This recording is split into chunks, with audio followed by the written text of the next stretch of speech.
Usually. Good. Abigail, on these microphones, do we want them red to speak? Is that? Yes. Yes. Good. All right. Welcome, folks, to the Select Water Committee meeting. You notice we ordered you cushy chairs today so you could relax. Although that comes with a contingency, we'll be watching your eyes to make sure you don't fall asleep on us. We sure appreciate Abigail and Kaylee getting our room prepared and getting us ready to go. And we appreciate our state engineer, Brandon Gephardt, for being here with us today, and all the folks that are in the room as well as those that are visiting. Welcome, senators and representatives. It's nice to have you here with us. We do acknowledge that we've got 4 legislators who are going to be on Zoom with us today. We have 2 that are connected right now, but the other 2 will be joining us shortly. Abigail, could we please start with a roll call?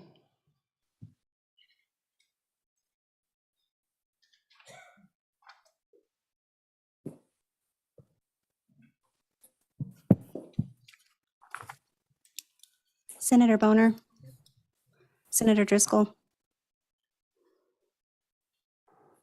Senator French, Here. Senator Guru,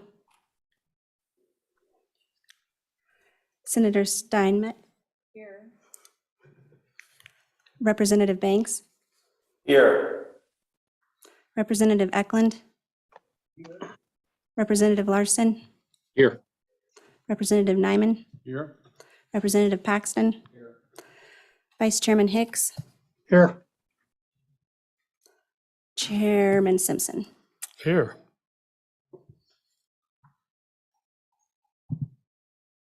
Good. Thank you, everyone.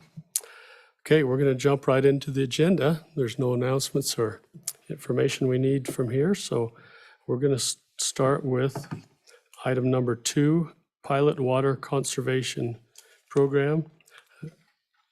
Director Gephardt, you're welcome to come up to sit with us, and Chris, if you're participating, you're welcome to come up as well. Vice Chair Hicks, this is a subject matter that you're interested in. Would you like to introduce us to the Pilot Water Conservation Program agenda item? Yeah, thank you, Chairman Simpson. You know, this is a quick update on this, but the Governor Gordon, a little over a year ago, instituted a Colorado River working group. They've been meeting for a little over a year with some discussions. I think everybody on this committee is certainly aware of the fact that the Colorado is in dire straits. Latest predictions from the Bureau of Reclamation is by 2026, we very well could be at a point where we may be under some type of regulatory call. Almost most of the states for the last year and a half have been working on, or at least discussing, some alternatives, looking at demand management programs or other alternatives. The working group that Governor Gordon has assigned has been looking at alternatives in the face of the declining hydrology in the Colorado River Basin of Wyoming, which includes the Upper Green and the Little Snake River Basin. Part of those discussions that we have had is what kind of programs are out there, what kind of regulatory issues are we facing within our own state. There's been discussion of several types of potential programs to look at some level of curtailment, consumptive use, or we've also looked at, what do we do if we established a demand management program. So basically what this topic is to explore any of those potential programs that different entities or individuals may be contemplating in the Colorado River Basin that would come out of this recommendation out of the governor's task force on the Colorado. The next meeting is late June to discuss this. Right now, there's a couple of discussions, conversations. One of them is if we initiated something now, do we have a mechanism to be able to store and then carry that stored water forward? Many of the Western states have water banking programs. And so one of the proposed projects is going to be looking, do we have the regulatory framework to be able to go ahead and initiate a water bank where if there was some voluntary curtailment by users on the Colorado River system, where would we store that? How would we do that? How would you get credit for that? And then how would that be deployed in the case of either a curtailment or some voluntary program? And so that's part of the discussion. There's been other discussions looking at a pilot program that would look at something of the effect of temporary voluntary transfers. Question there is under our current regulatory framework is under a temporary change of use. Those are typically 2 years contractual obligations.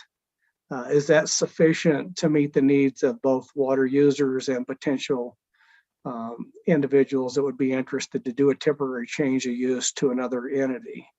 And so right now, this topic is more informational for the committee. I would think that by the time we get through our late June meeting with the governor's working group on this Colorado River issues, we may have a more firm proposal. And there very well could be adequate statutory and regulatory mechanisms to address any of these hypothetical programs that are being discussed amongst members of the Colorado Working Group. So, Mr. Chairman, more than anything, this was just as a FYI to Select Water that this issue's out there. It's going to loom even greater in the coming years, and that working through the governor's work group on this, that we're looking at a range of alternatives. We don't have any firm proposals yet, but we very could be in the future coming back to Select Water Committee and maybe look at some type of statutory modification to the administration or the development of a water bank or some nature of that. So at this point in time, Mr. Chairman, that's just an update for the committee. We'll know more as this working group continues to progress. And we can give you, the committee, an update at our August meeting at that time. So with that, Mr. Chairman, I would turn it over to the State Engineer Gephardt, if he has anything that he wants to add to that, and then would stand for any questions from the committee. Thank you, Senator Hicks. So, Director Gephardt, I call you director because it sounds so awkward to say State Engineer Gephardt. So I'm used to, since you were the director of the Water Director's Development fine. Commission, you're still a director, aren't you? That's correct. That's what I Director's thought. fine. So I'm good there. So our assignment as a committee is to review the potential statutory changes needed to support the authorization of a pilot water conservation program in the Green River Basin as part of a demand management program or curtailment under the Colorado River Compact. That's what we're charged to study. With that discussion, would you enlighten us on what a pilot water conservation program might look like? What would we be doing with a pilot program? So, Mr. Chairman, I am aware of one concept, at least, that would look at likely utilizing the temporary water use agreements and being able to transfer those rights and to help with, say, a municipality or an industry or irrigation, to transfer a pre-existing right to help them during a curtailment or a intrastate call, even to help them keep their water on. We already have, I believe, the mechanisms to do a lot of that, and including probably pilot programs. But one of the things that we are hearing as people are exploring that is they feel like they want better assurances under a temporary agreement than maybe the 2-year offers right now. And in preparing for this, I looked mostly at our temporary water use statutes to see what they were seeing that concerned them. And I believe what they're seeing when they investigate these is the 2-year limit on a temporary use agreement. And then the statute currently calls out that basically any water right, junior or senior, can call off a temporary use. So if you have a temporary use agreement and a junior right is being injured by that temporary water agreement, that junior right can call off a senior right that is being used as a temporary agreement. And so there's concern from that perspective, as well as the assurance that it's only 2 years under an agreement, and that's a statutory requirement. And so those are the two of the things that I've kind of researched. And as we get closer, I think we can offer some suggested changes to the committee to help with those assurances. The idea of banking is,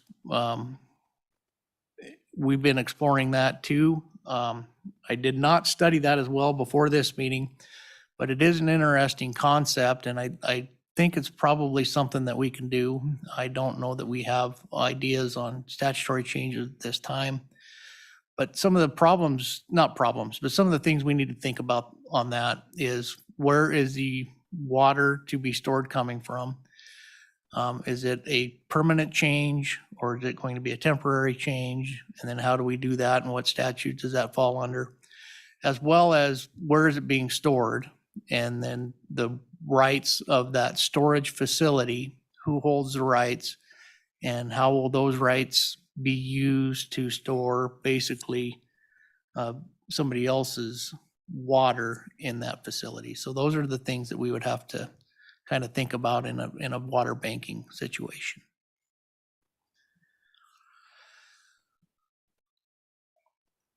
Director, last year we authorized you to hire a new employee to be located in Sweetwater County. Would you explain to us what the status of that is and what that employee will be doing when he is brought on board?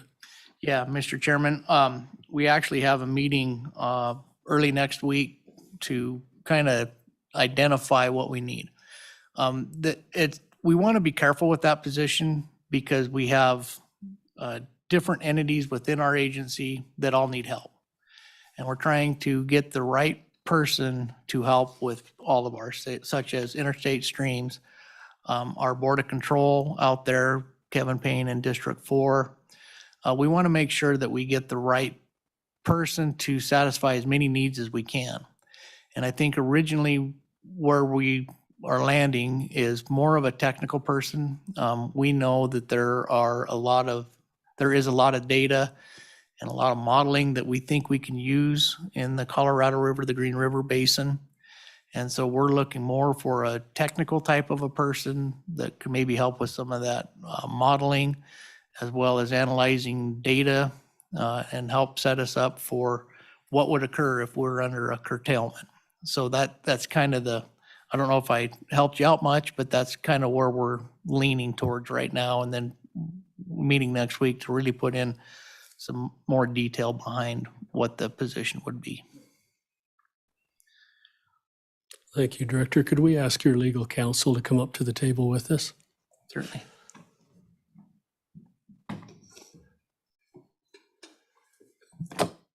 Chris, this whole concept of the Snake River Compact and potential curtailments and things that could be affected by the drought and how it affects Wyoming, could you give us a little education on what that could mean? What does the word curtailment mean?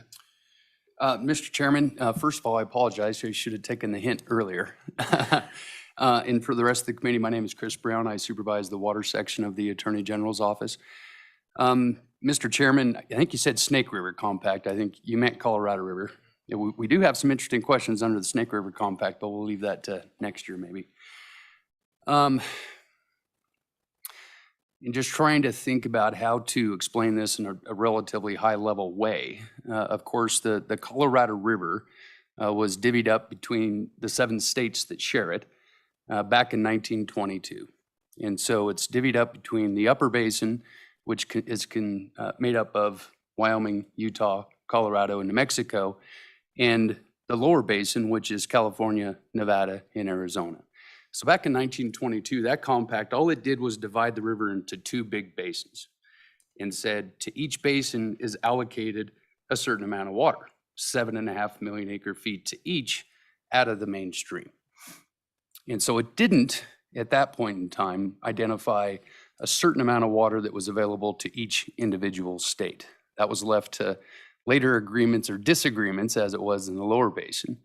But in 1948, the upper basin states came to a separate compact under the 1948 compact and essentially divvied up the river between the upper basin states. And it didn't assign a specific amount of use to each upper division state. Instead, it assigned percentages. It said of water that's available in any given year, each state is entitled to a certain percentage of that total water available to the upper basin. Under that compact, Wyoming gets 14% of whatever's available. And that's measured against the obligation that was created in the 1922 compact, which is the upper division states are not to deplete the flow of the Colorado at Leaf Ferry below 75 million acre feet over a 10-year running average. So generally a 7.5 million acre foot a year requirement, we can't deplete the flow below that.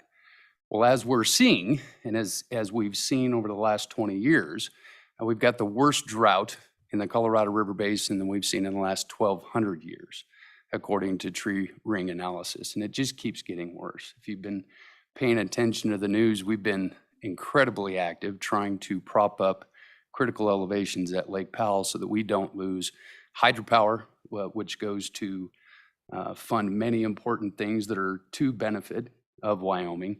So that we don't risk the infrastructure at Lake Powell. If we fall below the minimum power pool elevation, they'll be forced to use the bypass tubes, which weren't ever designed to make the typical annual releases out of Lake Powell. And of course, compact compliance. If the reservoir Lake Powell drops too low, we have difficulty getting out sufficient amount of water to satisfy the 1922 compact obligation to the lower basin. So what does that mean to Wyoming?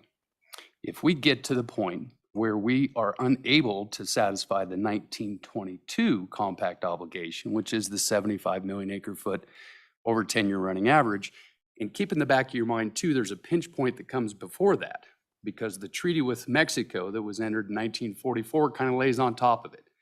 And it says if there's ever a deficiency to the delivery to Mexico, then Upper Basin has a responsibility to provide 1/2 of that.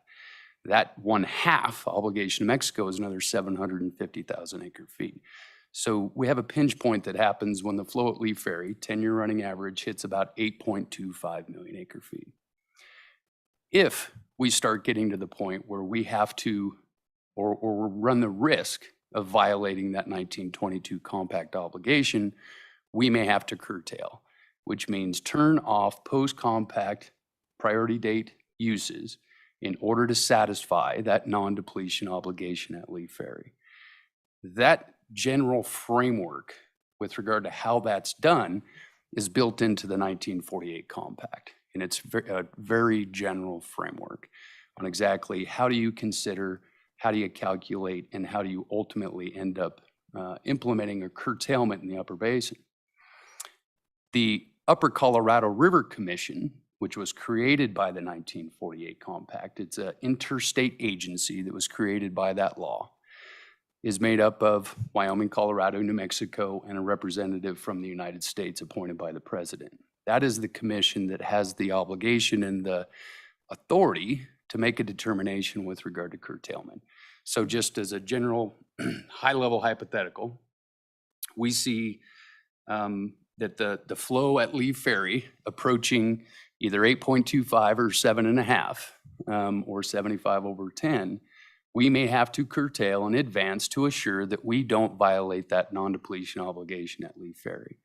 The Upper Colorado River Commission will make a finding with regard to what that curtailment needs to be, and the curtailment amount that would be assigned to each state would then be dependent upon the previous year's consumptive use that was made in that state after any overdraft, as it's described, is paid back by states that have used more than they were entitled to.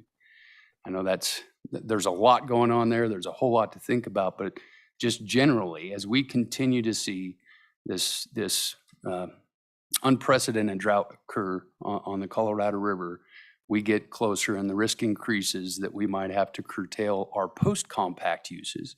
And when I say post-compact uses, I mean those that came after the 1922 compact. We might have to curtail those uses to assure that we comply with the 1922 compact. And so as you hear in the news about drought response operation releases from Flaming Gorge that just started 6 days ago, I guess we're releasing additional 500,000 acre feet out of Flaming Gorge between now and next April in order to prop up elevations at Lake Powell. And at the same time, there's a cooperative action that all 7 states agreed to reduce releases from Lake Powell to 7 million acre feet this water year, which is unprecedented, has never before happened. So a lot of work being done to try to rescue Lake Powell, if you will, to assure that we can maintain those very important things that it does for us. Hopefully I answered your question.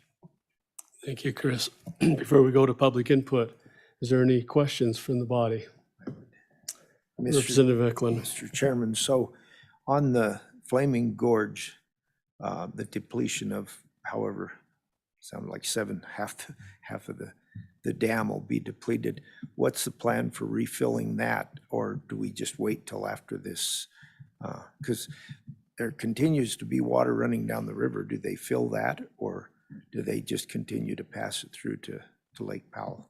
So, Mr. Chairman and Representative Eklund, excellent question, and it's a complicated answer. It seems like almost everything related to the Colorado River is a complicated answer.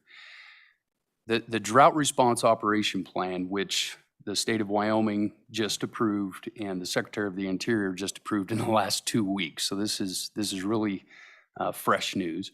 That plan was actually a product of the 2019 drought contingency plans that were approved by Congress and signed by President Trump back in 2019. So if you recall, I think I presented to this committee the DCPs that we worked on for 6 years. And the drought response operations agreement was part of that federal authorization. As part of that, and a very important piece for Wyoming and Utah with regard to Flaming Gorge, was not only identifying what might be available water in the crisp initial units, so this is limited in its scope, it only applies to certain reservoirs, and there's only 4 of them. Flaming Gorge, the Aspinall unit in Colorado, primarily Blue Mesa, and the Navajo Reservoir in New Mexico. The other is Lake Powell. Those are the initial units, where we could look to uncommitted storage in those reservoirs to prop up and protect critical elevations in Lake Powell. Flaming Gorge is by far the biggest. It's currently today has about 3 million acre feet in it. It's a very large reservoir, but it holds more than 3.5 million acre feet when it's full. The other 2 reservoirs have quite a bit more commitments out of them, which is water contracts, folks that use the storage water for irrigation, for municipal purposes, industrial purposes, and they have other obligations. For example, Navajo Reservoir in New Mexico was constructed largely to satisfy the Navajo settlement with New Mexico and as part of a large Navajo Nation irrigation project down there that isn't completely built out yet. And so, and both those reservoirs are 1 million acre foot or less. And so Flaming Gorge is more than 3 times as big as each of those. And it has a whole lot fewer commitments. In fact, almost no commitments. There is no irrigation that takes place in Utah below Flaming Gorge Reservoir. So most of that water is uncommitted. It was built under the 1956 Act to do exactly what it is we're having it do, which is help the upper basin states comply with the compact. We're keeping this storage, so in dry years, we have some water held back to help us maintain compact compliance in dry years. As part of the drought response operation agreement and part of the plan that just got signed as well is recovery, which goes directly to your question. And none of the plans as provided in the agreement can be complete. It will not be over until that storage is recovered. And it can recover in a couple of different ways. And we have to track that. We have to account for it. The plan that Mr. Terrell signed for Wyoming requires an exact accounting of that water, how that water is going to be recovered. But long story short, we're either going to recover it in drips and drabs if we get a better year and we don't have to release more water to protect Lake Powell. It'll be a little bit from year to year, or we'll have a great year in the green and it'll go up to its annual typical elevation and it'll just be recovered. But as to your question, as part of the plan, it's not over until we get that storage back. If we have another year next year like this year, chances are we'll probably be releasing more and not recovering. It won't be until Lake Powell is out of the woods, so to speak, to some degree, before we're able to recover the upstream storage in Flaming Gorge. Thank you. Other questions? Senator Bonner. Sure. Just to follow up based off that, I appreciate the fact that all this is dictated by the contracts for irrigation. Is there any similar legal construct for the recreational uses of that water, or is that just a legal that's not a consideration at all? Mr. Chairman, Senator Bonner, it's absolutely a consideration. And part of, if folks were involved with the 2019 DCP, a large motivation behind us even entering into the agreement was to assure that the states had a seat at the table. Reclamation's already has the authority to do this. Bureau of Reclamation could already decide to run this water down the river because that's why the reservoir was built. So it's within their authorities to do this. And part of the reasons why we wanted to have a voice in how that was done was, one, recovery, to make sure we get that water back as quickly as we possibly can, and two, to protect other interests. And so I can tell you, in the incredible amount of work that went into putting together the 2022 plan, we very much pressured to understand the recreation impacts, the potential impacts that might be there, and protect those as much as we can. Not necessarily saying we can't release the water, but having influence over the timing of that. So you'll see under the current plan, by the end of this recreation season, there's only about a 6-foot loss in the elevation. And so a lot of that release is backloaded for later in the year after the recreation season. It's not to account for what might happen next year, but we certainly are paying attention to and trying to mitigate as much as possible impacts to the recreation and communicating with those folks, making sure they're aware of accurate information as much as we can. And I know there's certain things, for example, the Buckboard Marina, which is the only marina in Wyoming on the reservoir, making sure that they have some mitigation plans in place, not only for their marina, so they can just scoot it further out into the reservoir so they can access lower elevations. The boat ramp should be fine. It goes fairly deep. Hasn't been uncovered for a number of years, so we can't attest to its actual condition. But they have some issues with their potable water source as the reservoir gets lower, so they're working on mitigation plans in case it drops to those lower elevations to assure that they've got potable drinking water if we get to those lower elevations. Other questions? There's one online. Abigail, I can't tell who that is. Senator Hicks? Senator Hicks, go ahead. Yeah, Mr. Chairman, Chris, I've got two questions. I'll give them to you one at a time. First, it gets to a similar question the chairman asked, is this last legislative session, we also authorized another position in the AG's office in the water natural resource section. Could you give us an update of where that, as far as filling that position, where we're at? Absolutely. Mr. Chairman, Senator Hicks, by the way, thank you very much for funding an additional position in my section. That position is already advertised. Hope to have some interviews with regard to that position soon, and hope to get it filled as quickly as I can after the money becomes available on July 1. So we are moving ahead to get that position filled as quickly as we can. I've already got some applications and poking people that I know that I would like to apply for it to apply for it as well. So we're actively trying to fill that position.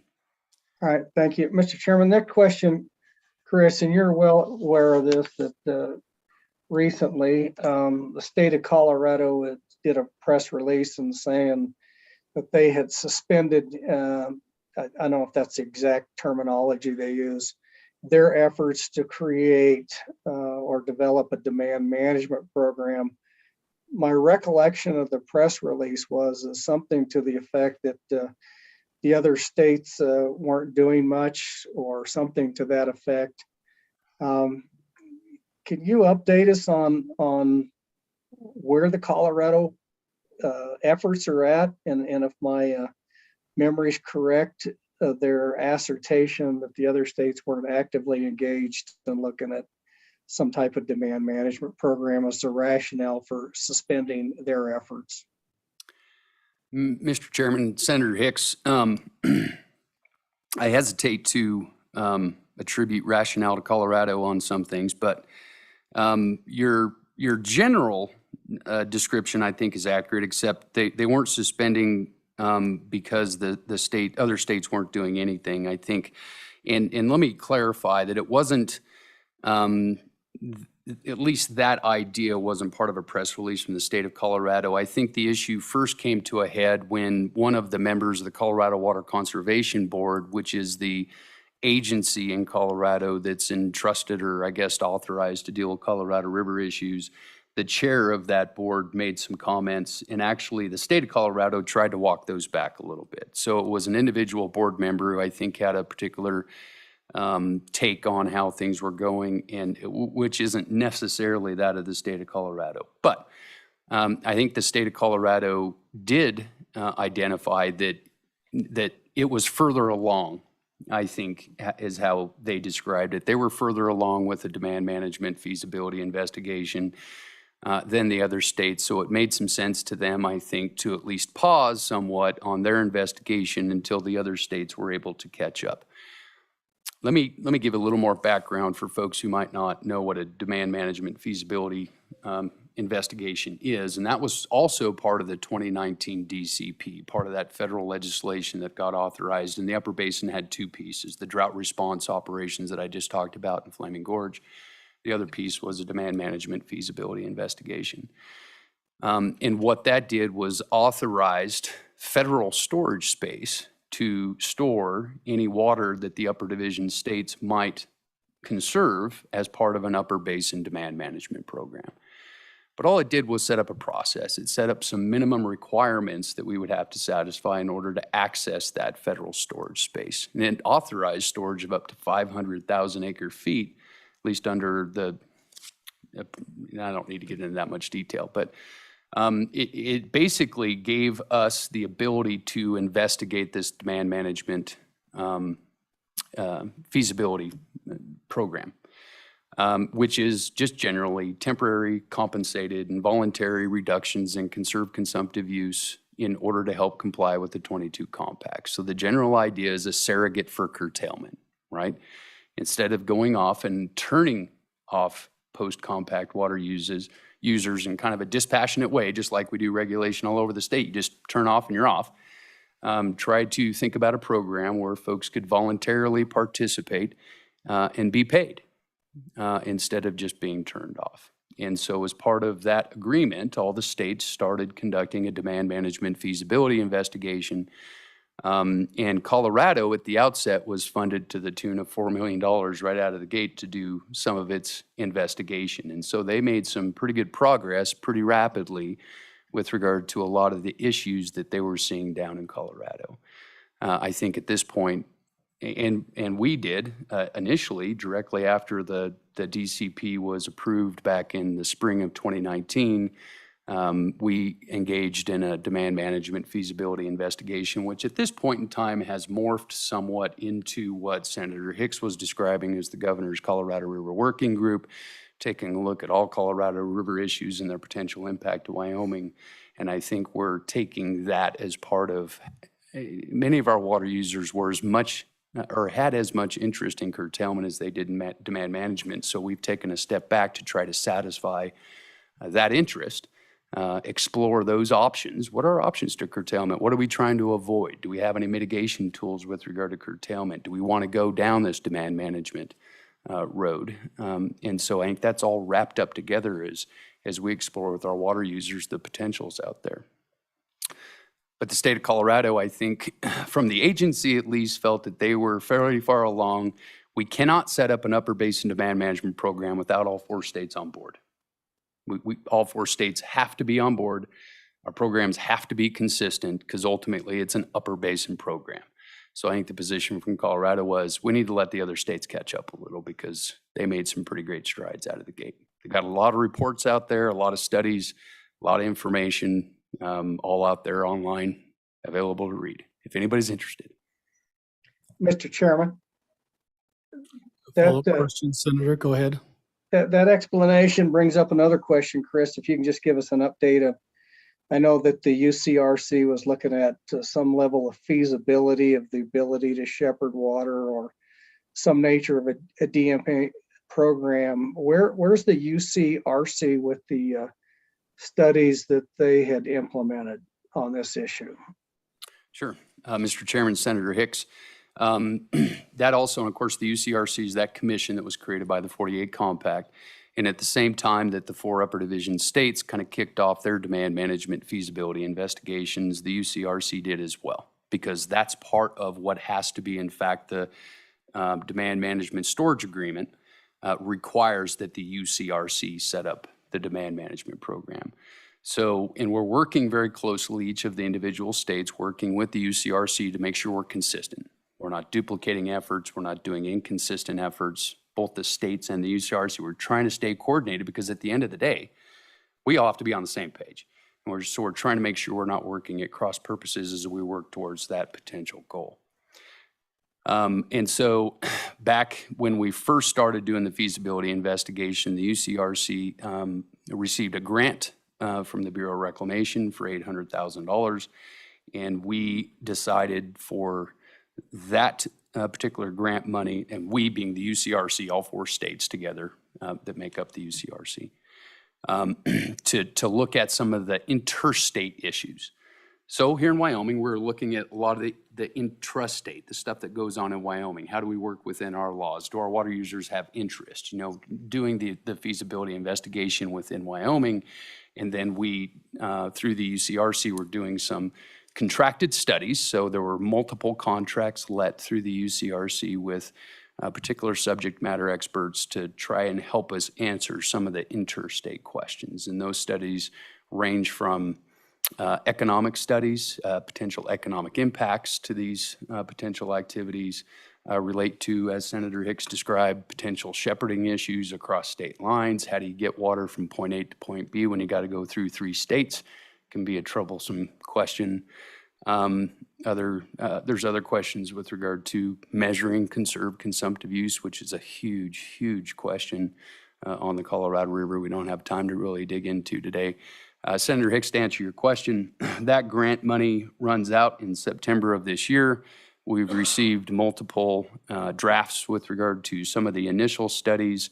I think I've got a meeting next week to put out some additional task orders to add some additional work, but we're hopeful that we'll have some work product related to that UCRC effort sometime by the end of the year. It won't be completed. It won't be fully done, but we'll have some of the reports that were products of those contracts by the end of the year, hopefully. All right, thank you, Chris. Back to you, Mr. Chairman. Senator Steinmetz. Thank you, Mr. Chairman. And it's been a while ago, so if I don't have this completely right, please help me out. But it seems like we were releasing extra water that just became system water for the state of Wyoming. are we getting any credit for that water that was above our allocation to deliver? Mr. Chairman, Senator Steinmetz, I think, I'm not sure, but I think you're probably referring to the System Conservation Pilot Program.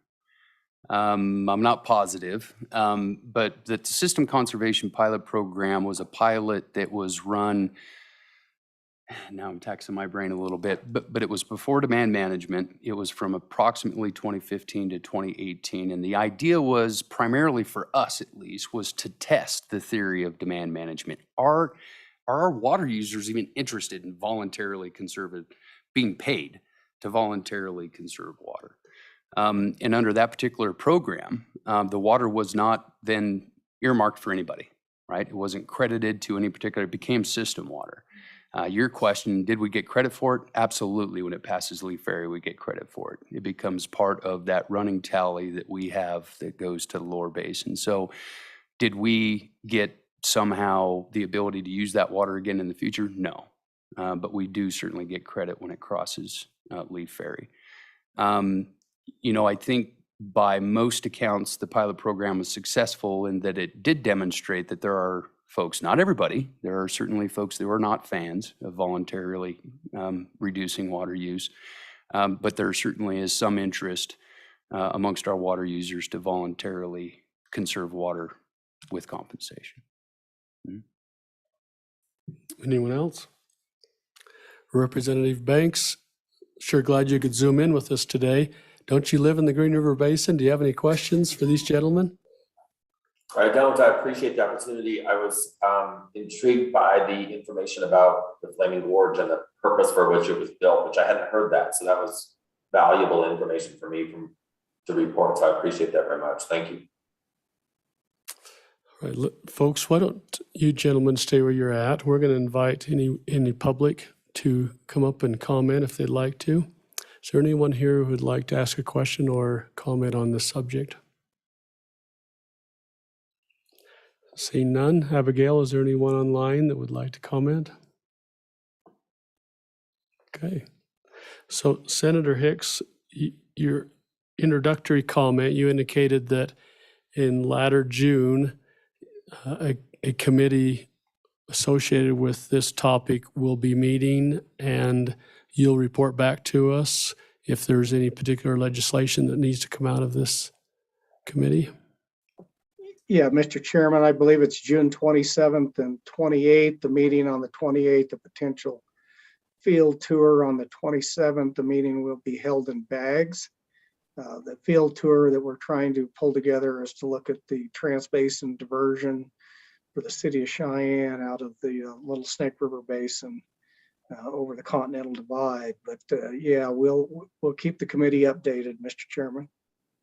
Thank you. Would you tell us again what group is meeting? What group are you talking about? It is the Governor's Colorado River Working Group. So they're Wyoming residents then that have been assigned by the governor to work on this group. Correct, Mr. Chairman, and it's composed of several legislators from the House and the Senate, industry, municipalities, environmental and agricultural interests. Very good. Thank you very much, gentlemen. Thank you for your participation. Abigail, I think we're through with that topic for today. It sounds like we'll address it again in August. Okay. We haven't earned a break yet, and so we'll continue to go down the agenda. That's unusual for us to be ahead of schedule. So we're going to address number 4, water rights associated with development of land within an irrigation district. Folks, let me comment to you on our House Bill number 2 from last year. You remember it was the one that required developers to finalize a water rights plan before they were able to get their final plat. I want to report to you that we've received a tremendous amount of support for that successful bill, and there's been a lot of response saying this is really a huge step forward on managing or minimizing orphan water rights. So when the governor was reviewing that bill, preparing to sign it, another unrelated subject that actually is a little bit related came into his mind as he gave me a call and we visited about it. And his question was, what happens when a landowner inside of an existing district decides to abandon his water rights or otherwise just doesn't want to use it anymore? And they notified the district board of directors, yeah, we're out of here. We're not going to participate anymore. And therefore, by the way, we're not going to pay any assessments in the future. Where does that fall? So if you can envision a small district of 100 people and a developer has 80 acres and he just pulls out, well, they may have completed a sizable improvement project just a few years earlier that has a significant debt service to it. And this person pulling out, a developer that's saying he's going to develop the land and utilize the next door neighbor's town, he's going to annex into the town and use their water, and he's going to abandon his water rights, which is legal to do. But where do the statutes fall on what is his financial obligation to protect the district? So that's the question at hand, and the governor asked us if we would have a look into that. We thought we had a water rights specialist that was going to be able to address this to us today, and that didn't pan out. And so unfortunately, I don't have my specialist. So we're going to have to defer this. Abigail, would you share with us what your research and what your situation and what's your suggestion that how we handle this? Mr. Chairman, we've been looking at, to some extent, it's a property issue, an irrigation district issue. And so trying to find folks within the field who work for these irrigation districts or attorneys who represent them that could provide some background on irrigation district laws and the situation that they are seeing in practice. And I know I spoke with Director Gebhardt, on what he knows of this, but it's interesting and it affects water rights, but it's not truly a water issue. It really is an issue of just law. Can someone withdraw and leave someone else hanging? So it isn't technically a water right issue, it's more of a legal issue. So we're going to continue to find and look for someone that can give us information on that. It's conceivable that an irrigation district can simply write in their own bylaws, here it is, this is what you do, and that might be an easy fix. But they may need some statutory support in order to have the authority to do that. That's what we're going to be looking for. Does anyone have any comment or any input on the situation? Mr. Chairman, Representative Larson. Representative Larson, go ahead. Yes, thank you, Mr. Chairman. I ran the Heart Mountain Irrigation District for a bit, and in their bylaws or rules, they have where they will actually charge $5,000 an acre when somebody tries to abandon their water rights. Obviously, they try to work with the subdivider and maybe put those water rights into a bank where they can try to get them moved to a different property. But that's how they went about it.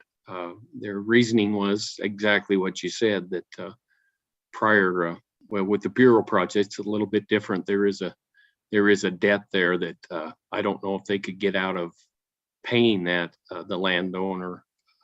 I think it'd be very difficult with the U.S. government.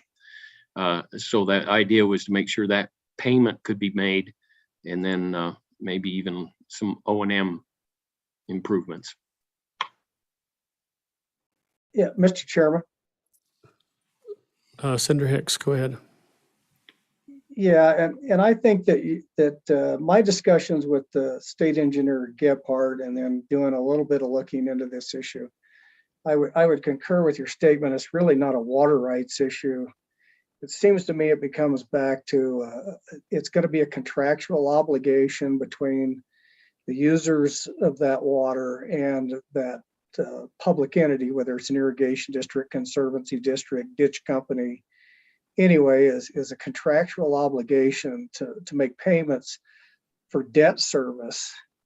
And so under that scenario, it seems to me that becomes a civil action where that legal public entity, and so I'm always careful of treading on other committees' jurisdiction. I'm not so sure that this is an appropriate question for the Select Water Committee as much as it may be for the Judiciary Committee. And so I welcome if you've got folks at our next meeting that can help us walk through this, but at least in my cursory analysis, it really becomes a civil matter based on a contractual obligation between two entities, aka a landowner developer, and then a company or a subdivision of state government. So, I would say we need to tread cautiously here if we're going to start taking up legal matters. But that's just my thoughts, Mr. Chairman. Not to say we shouldn't continue to explore this, but initially it sure looks to me like it's going to be a civil matter, and that's how that would be resolved. But by all means, I think we should continue if there's expertise out there to find that and answer some of those questions. Thank you, Senator Hicks. So, yeah, I think because it affects our irrigation districts, which is what we do, it's appropriate for it to continue to explore it. I agree with your counsel that maybe if we actually need legislation written, it might be best for a different committee, but we can certainly answer the questions and resolve whether or not it's an issue for our irrigation company, our districts. Does anyone else have any comment? Go ahead. Yeah, Mr. Chairman, as far as, questions I would have is, what's the extent of the problem we're trying to solve? It's, I guess I'm a little leery if, 90% of the contracts are working just fine. We try to solve a problem for 10%. We end up ruining it for everybody else. Not that I'm thinking of any other bills that were, times in the past where we've done precisely that as the legislature. So as far as gathering more information for next time, I'd be interested to hear just what the problem is and how extensive it would be. We'll take it. Any other comments? Okay, folks, we're way too early to address the groundwater interference question because we have a lot of people that are planning to call in on that. So we have a lot of public input. So we're going to take a 15-minute break and use up some time, and then we'll move on to that agenda item. Abigail, is it possible to notify those people, or do you not know who they are? Mr. Chairman, I'll check the list of registrants and see if there's a way to do something like that. Very good. Thank you. All right, we'll come back at 2:15.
Welcome back, everyone.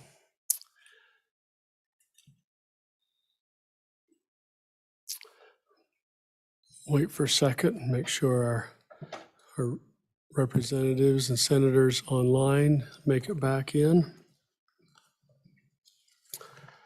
So the next agenda item is what we call a priority number 5, which is just a number to list them all out. And it's groundwater interference with surface water and prior appropriation doctrine. We're going to start off. Abigail has written a memorandum for us, and you all have a copy of that in your packet. Abigail, we'd like to invite you to walk us through your memorandum, please.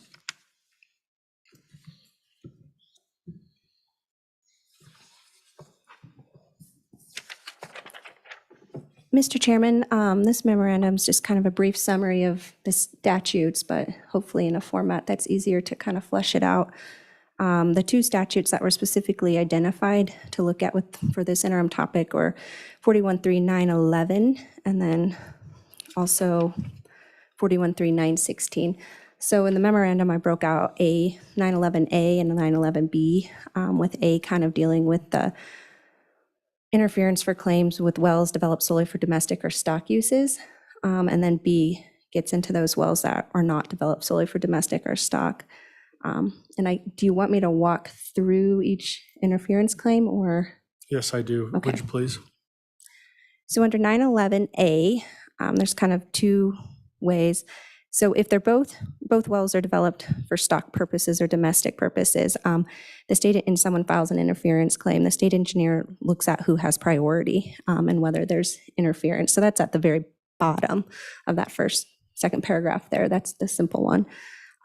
For if there's 2 wells and one of those was developed for domestic uses and another well is interfering with it, the state engineer's office looks at kind of 3 things per the statute: the priority of the water right, if the well is adequate, and then if there's unreasonable interference. So the standard's slightly different between those 2.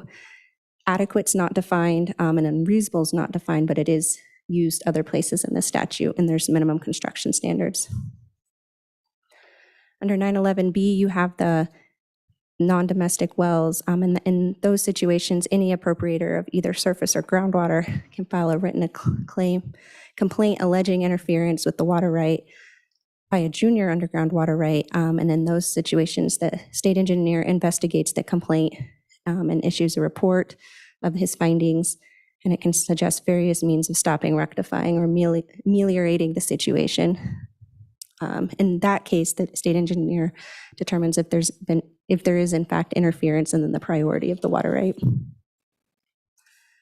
Under 916, you have this statute covers priority in situations involving interference between different groundwater aquifers or between groundwater and surface rights. And there wasn't really a better way to say what the statute said, so I just quoted it there for you. And that's where if underground water and different aquifers are so interconnected that it could constitute, in fact, one source of supply, or where the underground waters and the waters of the surface streams are so interconnected, the priority of rights is correlated and treated as a single source of supply.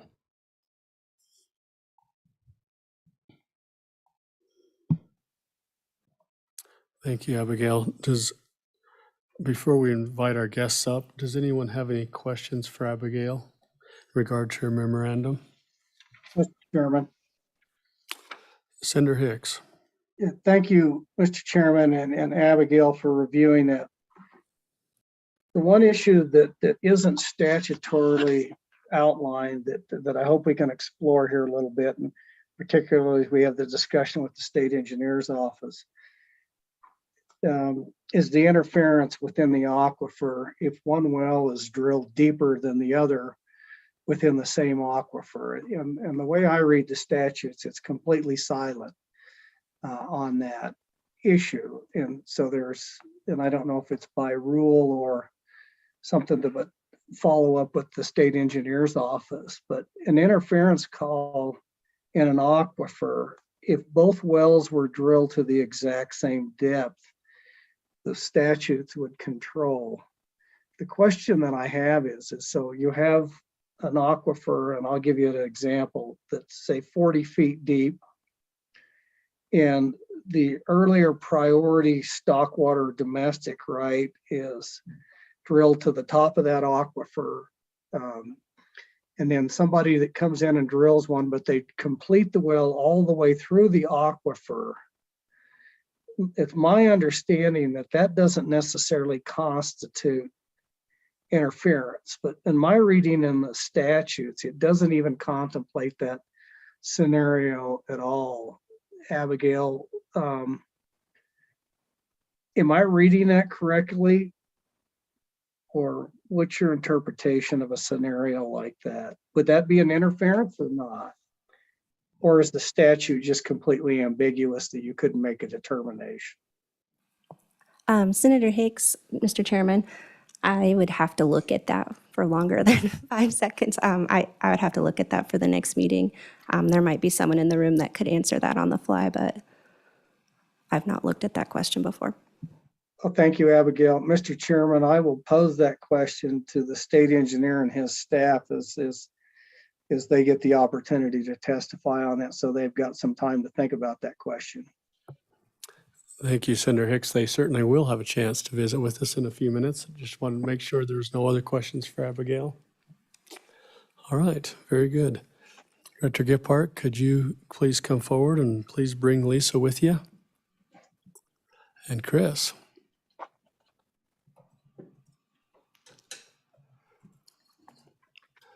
Thank you for joining us. When you begin to share your comments, I'd appreciate it if each of you would introduce yourself for the record.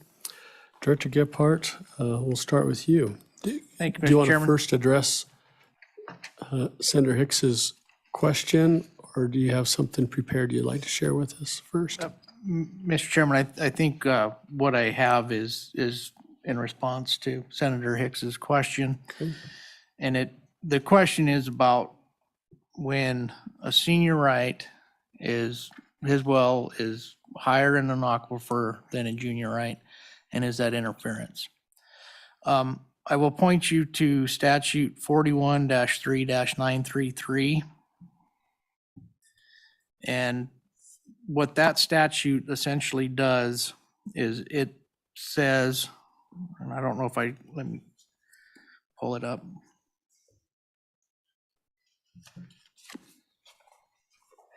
It's a short one, so I'll just read it.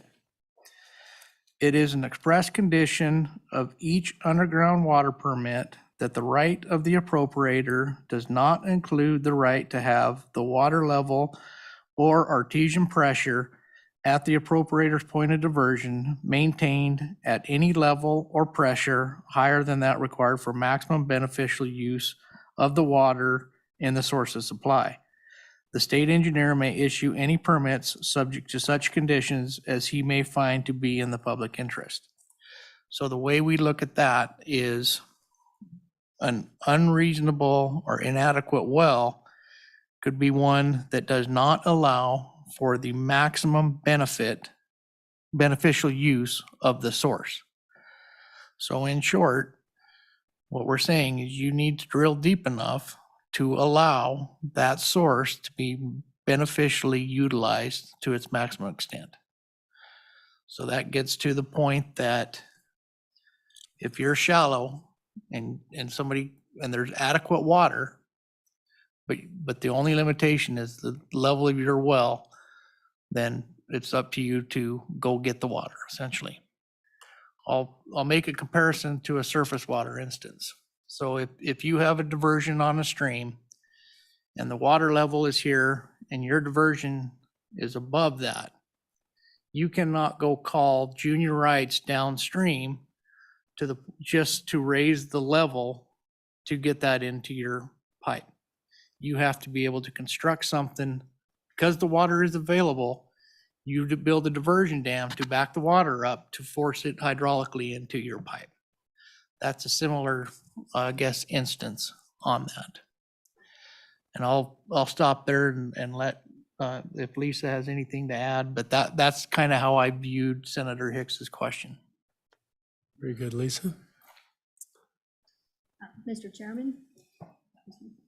Mr. Chairman, Lisa Lindeman. I'm the administrator of the Groundwater Division for the State Engineer's Office. Since the 1970s, we've incorporated the language, the statutory language that State Engineer Gephardt had mentioned on the back of each and every permit application. When that application is approved to permit status, this is one of the express conditions of your water right. And it says, this application is approved subject to the condition that the proposed use, wrong one.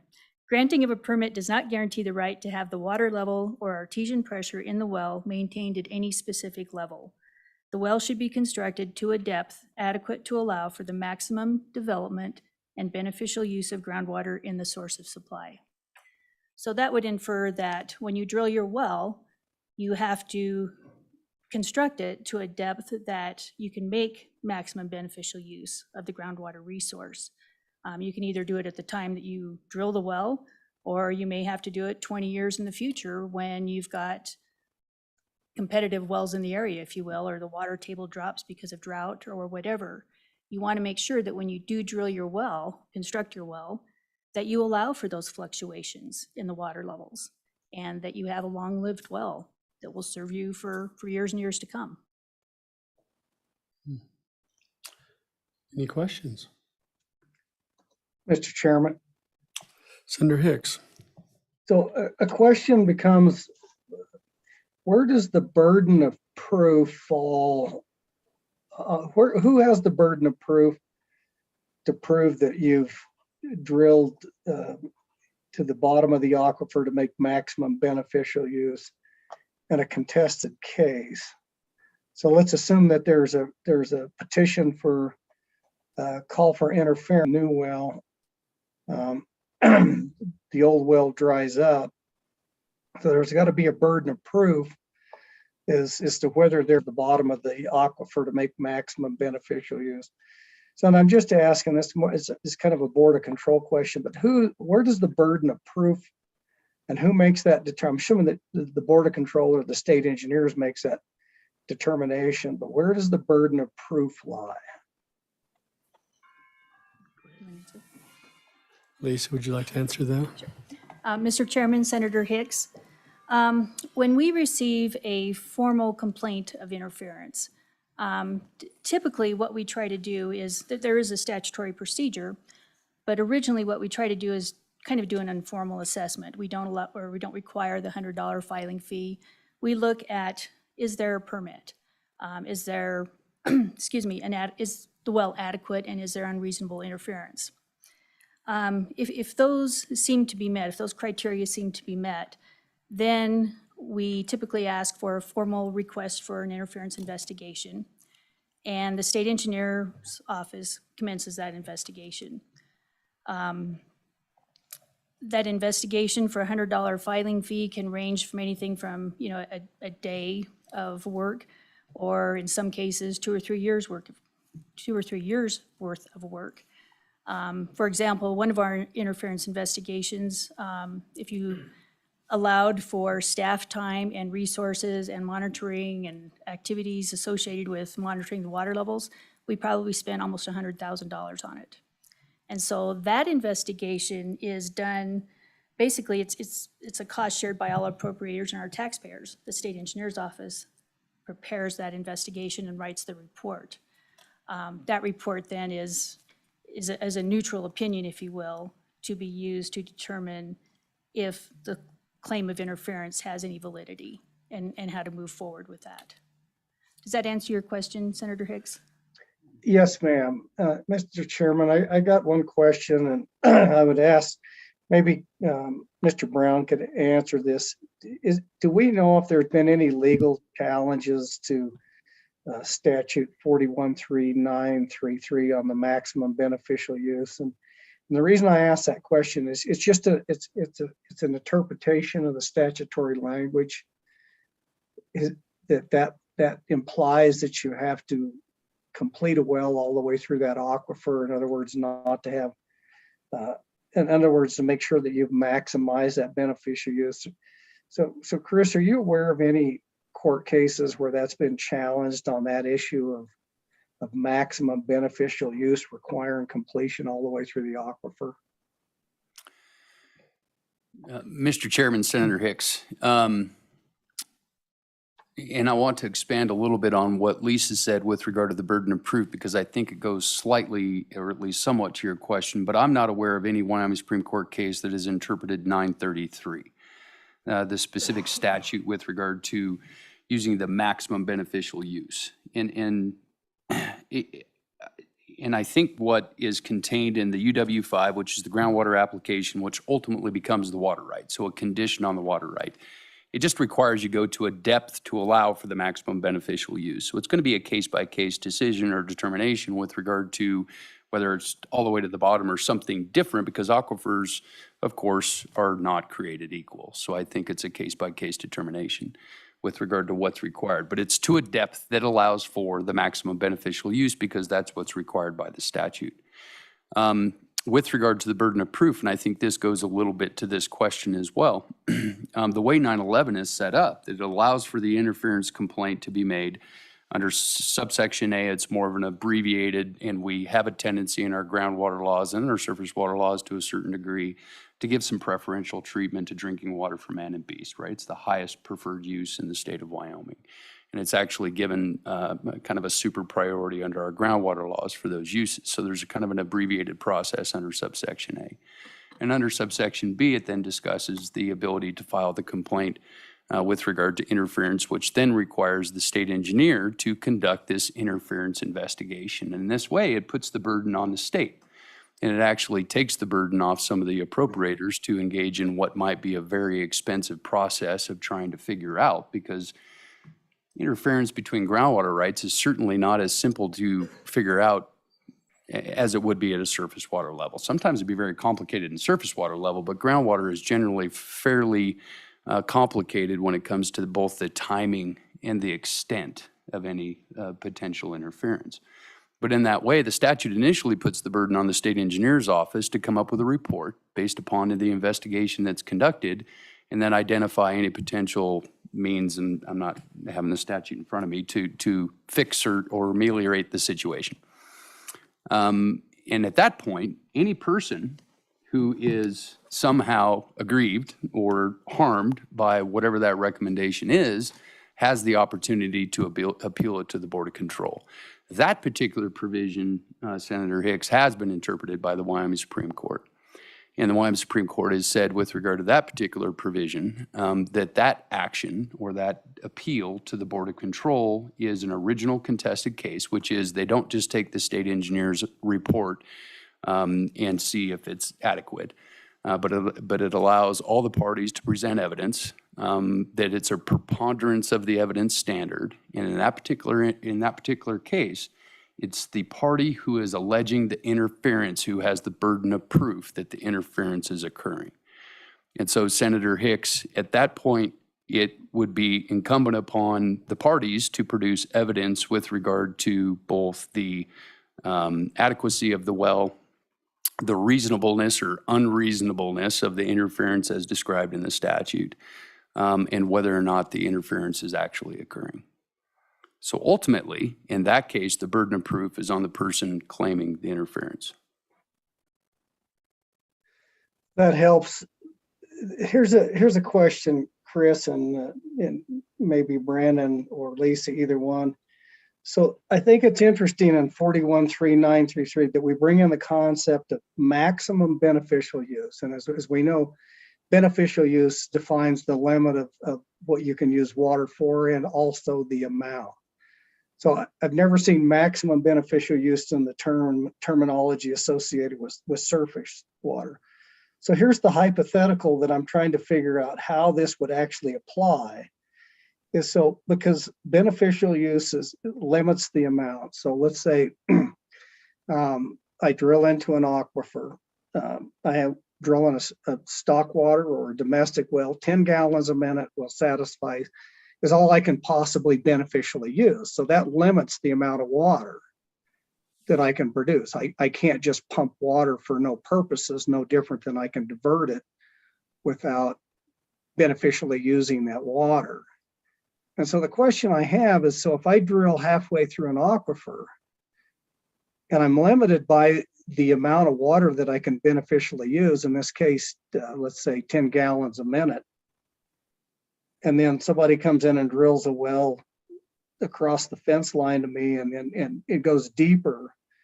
I've met all the beneficial use statutes under the state of Wyoming, because I can't, even if I drilled it and perforated it, I wouldn't be allowed to go ahead and pump more water than I can beneficially use. And so how does that work with this concept of maximum use being determined, that I have to go all the way to the bottom of an aquifer, versus when I'm limited under the beneficial use of the water for what purposes I can put it for? So I think the maximum beneficial use thing is an interesting concept.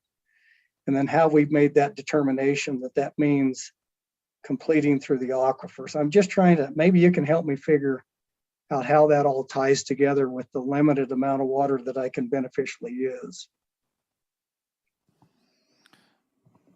Lisa, do you want to tackle that one? Mr. Chairman, I'll start and then I'll let Lisa and or Chris jump in.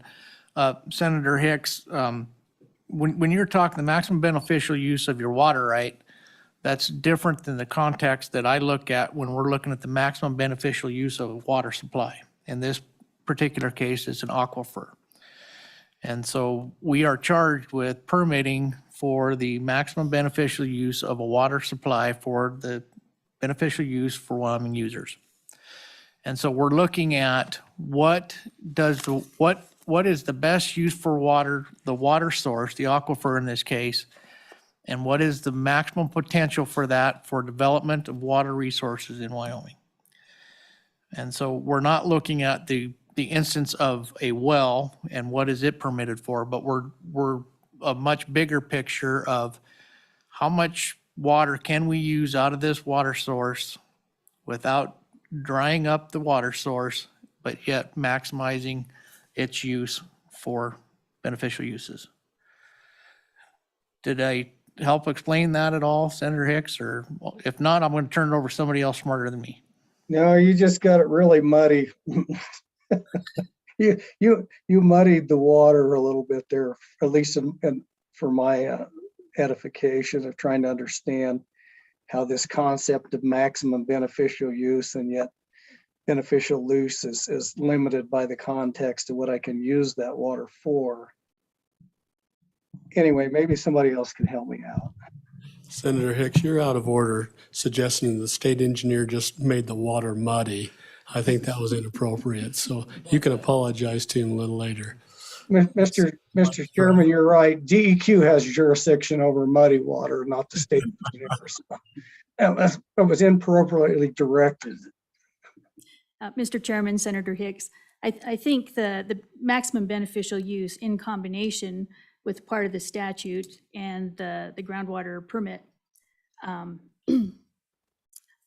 which states that the right to have the water level or an artesian pressure is not guaranteed. I think those go hand in hand, and you've got to look at both.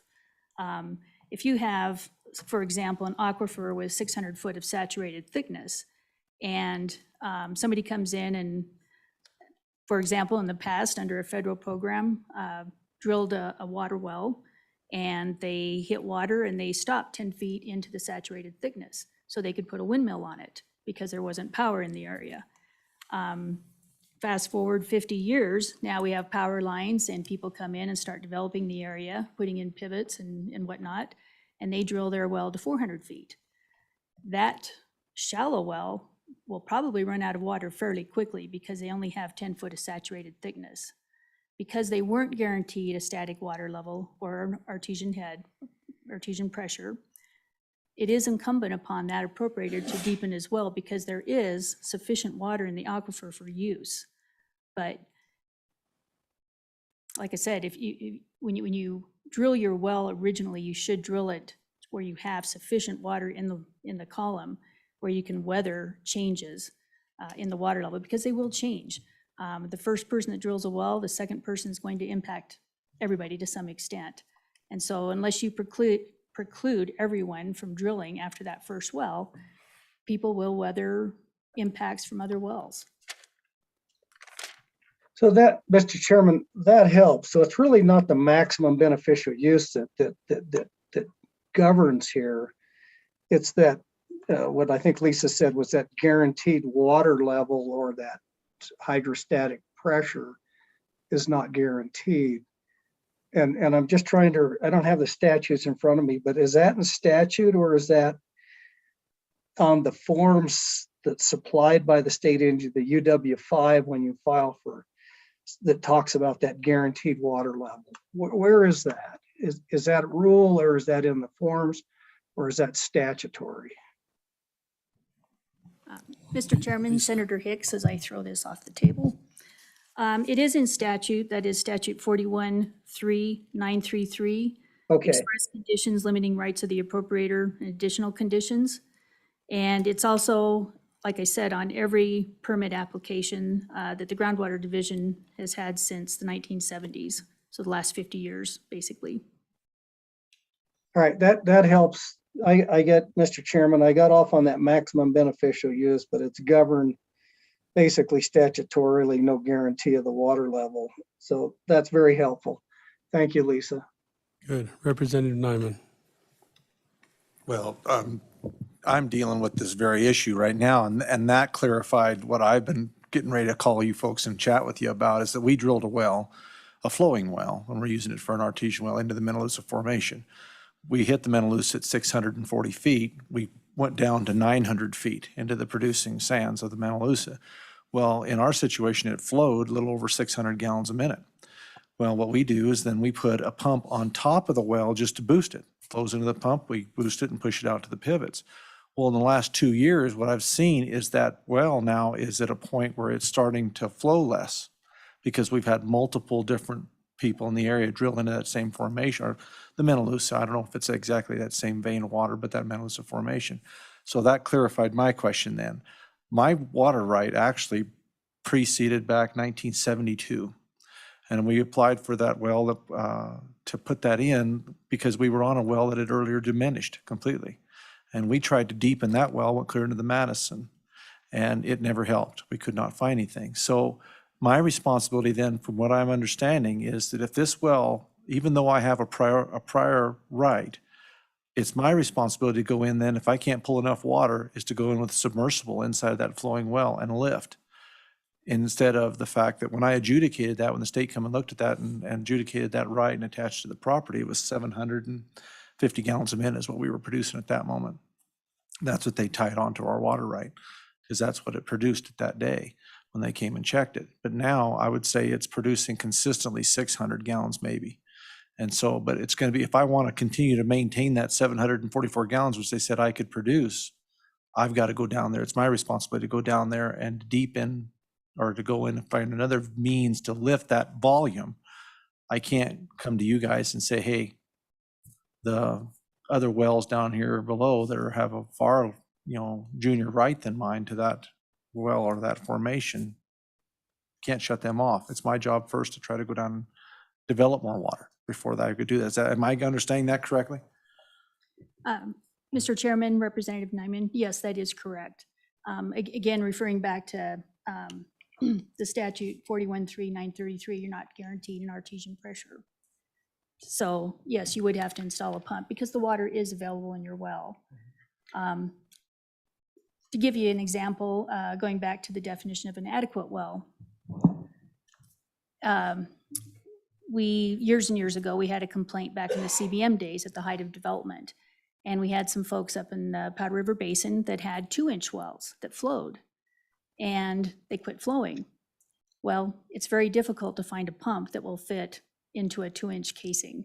And so their alternative was to re-drill a well that was a larger diameter that they could actually install a pump in. But you are correct, that is your responsibility under your permit to make beneficial use of the water, and that would include installing a pump if your artesian pressure is diminished. If for some reason that I went into there and I had, because of the priority date of my water right, and I did put a submersible in there and I started to lift and I could not find enough water to meet my permit, then at that point, would you guys have to look at an interference? As long as I can produce enough water to meet my permit, we're good. But if I can't produce enough water out of that formation to meet my permit level, then would an investigation take place because of the water right priority date? And I, Mr. Chairman, if I might, Representative Nyman, just to, I've been doing this just long enough to know that we don't want to prejudge any particular circumstance before we know all the facts, because there's always something out there that we don't know. But I think just as a general matter, if you have actually completed the well to allow for maximum beneficial use of the source, so it's not maximum beneficial use of the individual water right, but the source, to allow all Wyoming folks that might want to tap into that source the ability to do that. You could file an investigation claim. The state engineer would have to do an investigation to determine whether or not those surrounding wells are interfering with your right. And if under or as a result of that investigation, the state engineer determined that they were interfering with your right, then he could recommend ways to resolve the situation. And if you didn't like the recommendations, you could appeal it to the Board of Control. If your neighbors, if he come to find that they were interfering with your right, if they didn't like the decision, they could appeal it to the Board of Control. And then everybody has the opportunity to present their evidence in front of the Board of Control for them to make a determination with regard to that interference. One more, then I'll be quiet. Go ahead. Thank you, Mr. Chairman. So how much weight does priority date have in those situations? Mr. Chairman, Representative, priority, the doctrine of appropriation obviously applies to groundwater. But the legislature has given us a little bit of a glimpse into how these two things work together in 413914. And it's generally describing adjudication of water rights in control areas. Now, control areas are a completely different layer of groundwater regulation that we haven't even tapped into. But certainly interference investigations can happen within control areas too. But when a control area gets designated, it's required that the Board of Control adjudicate all the water rights within that control area. And when discussing adjudication of those rights in a control area, here's what the legislature said about the kind of the intersection between priority and the condition in 933 that nobody's guaranteed a static water level. And this is what the statute says. The priority of appropriation shall be the determining factor in adjudicating underground water. The person first making the appropriation being first entitled to use the underground water, except as modified by 413933. And so it specifically says, first in time, first in right, except as modified by 933, which says as a condition, you're not entitled to a static water level.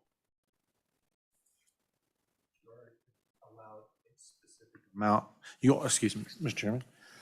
Thank you. You are allowed, though, a specific amount, what is adjudicated or your permit was certified for by the state at that point. So that's what you have the capacity to be able to have at that level.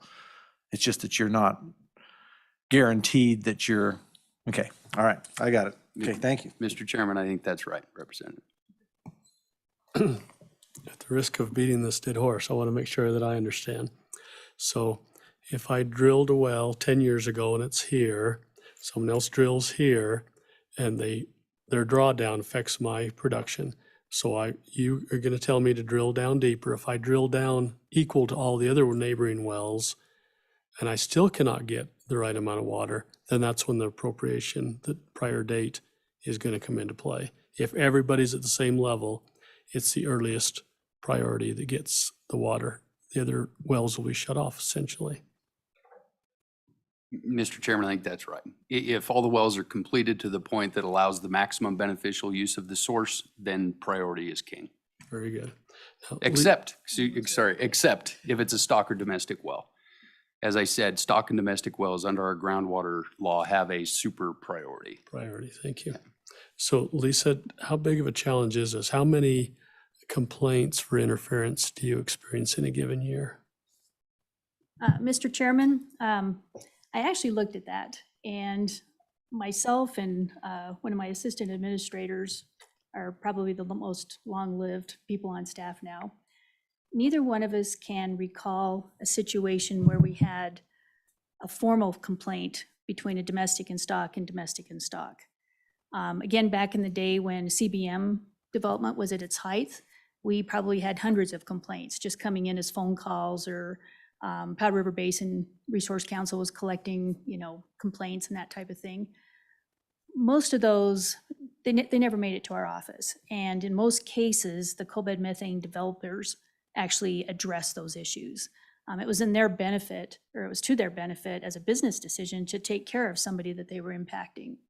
So on record, none of us can remember having a formal interference complaint between a domestic stock and a domestic stock. Taking all other combinations into account, I counted less than a dozen formal interference complaints over the last 20 years. So not a lot.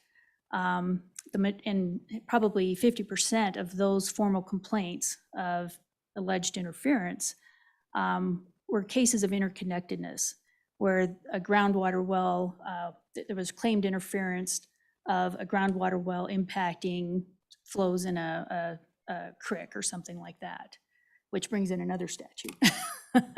So there hasn't been a lot of complaints as far as interference. Very good. So Director Gephardt, is this a problem we need to worry about, or do you think that it's being managed properly? Mr. Chairman, from what I've seen, I don't see that we have a problem at this point with this type of situation. I think that we are set up that if there is interference occurring, and I guess an example, the control area is arguably the aquifer is producing what the aquifer can produce. And in that circumstance, then interference could play in to that. And so I think we have ways, we put the order out to address it in that circumstance. And I think most other ways, I think we have the tools that we need to manage it. Very good. Is there any other questions? Representative Eklund. So I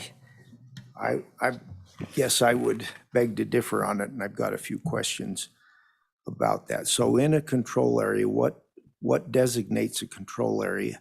And then explain what the difference between a drawdown area and a conservation area is, and what designates those two. Because where I'm going is the east side of this county is, and we're in the High Plains Aquifer, and some of it's fed by, is charged by creeks, and others charged by the mountain, and a little bit of flooding maybe. So what's the difference between those two in a control area that are designated drawdown and conservation?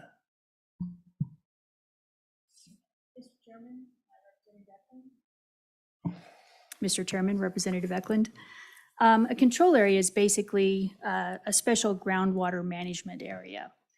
And a control area is formed through designation by the Board of Control. And the reasons that a control area may be formed are in statute. It's 41.3.912, where the use of underground water is approaching a use equal to the current recharge rate. Groundwater levels are declined or have declined excessively. There's conflicts between users, either occurring or in the foreseeable future. The waste of water is occurring or may occur, or other conditions exist that may arise that require regulation for the protection of the public interest. Those are the reasons that the Board of Control may designate a control area. And as Representative Eklund knows, we have 3 control areas. They're all in the southeast corner of the state. In 2015, the state engineer created an order that basically regulated growth in the control area for future use, because we saw some conflict. We had complaints from users that there wasn't adequate water in parts of the control area and whatnot. And so we contracted with a consultant who prepared a model and tried to project that model forward through various scenarios to see basically what the groundwater resource could handle in the next 20, 30, 40 years. As a result of that order, we kind of we did break up the control area into different management areas. And those areas are the drawdown area, which is kind of the area around Carpenter, Pine Bluffs, and Albin, I believe. And that was an area where we probably saw the most severe impact or overuse of water, if you will. There was a perception that there wasn't enough water. There was not any unappropriated water for all users. The conservation area is the majority of the control area. And the conservation area, according to the model and according to our data that we collect from our monitor wells, 2 static water level activities that we performed over the years, measuring hundreds of wells in the area, the conservation area can withstand additional growth or additional impact. There's sufficient water available for current and future use, projected use. So in the drawdown area, the order provides spacing requirements for new wells. And the drawdown area, if you want a new stock or domestic well or a well that's less than 5 acre-feet, we will probably issue a permit in that drawdown area. However, anything over 5 acre-feet is precluded. We will not approve any new high production wells in the drawdown area. And we're trying to protect existing users, if you will, in use in the drawdown area. The conservation area, as I said, all of the data that we have available shows that it can withstand additional growth. And so we do have spacing requirements for stock and domestic wells or miscellaneous use wells less than 5 acre-feet. We have a spacing requirement of 1 per legally subdivided lot or 1 per 10 acres. Anything between 5 and 40 acre-feet, we restrict well spacing to 1 per quarter or 1 per 40 acres. And we have additional requirements attached to each one of those well permits to provide us with the data to manage or to, I guess, observe any impact from that additional development. We require annual static water level measurements. You may be required to put in an additional monitor well to monitor what the static water level is doing within 500 feet of your production well. And we have a requirement that when you drill your well, that original static water level, if it changes 20%, if it decreases 20%, then that well will be regulated off. Moving forward with larger wells in the conservation area, again, we have spacing requirements of 1.5 miles from any other high production well. And you will be required to put in a monitor well to allow us to collect some data to see what impact that well has. And we require static water level measurements on an annual basis. And again, we have that 20% reduction in water column requirement. So we're, through the state engineer's order, we're trying to produce enough tools and enough data moving forward that we can better manage the groundwater resource. Representative Eklund, did that answer your question, or would you like a follow-up? Okay, so let's use the area of Albin, for instance, because it's in the drawdown area. They have no reliable charging system other than, because it's on a ridge, creeks are too far away, it doesn't charge with the creek, charges from the mountain or charges with some flooding back into the aquifer. It is a drawdown area. People that have wells, old wells there, have to deepen them to be able to, just like you said, if it costs every dime we've got, we can get a permit from the state engineer to deepen our wells. How will that aquifer recharge, knowing what we do, that we don't have a creek, don't have a river, the mountain's a century away from putting water back into that part of the aquifer? What recharges it, I think, is uphill from it, which would be a conservation area.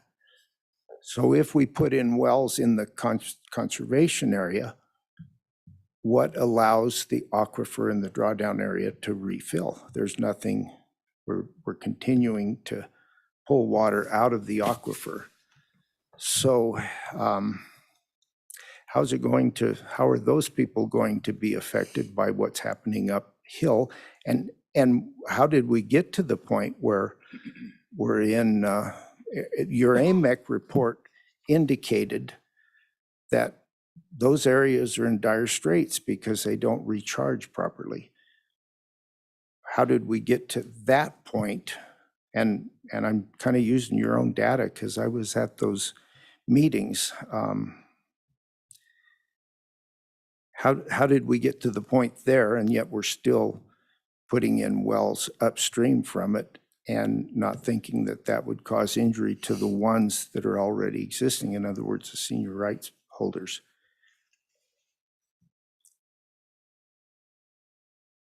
Mr. Lisa, it Chairman, looks like it's coming back to you. do you see how he turned away? Sorry. Representative Eklund.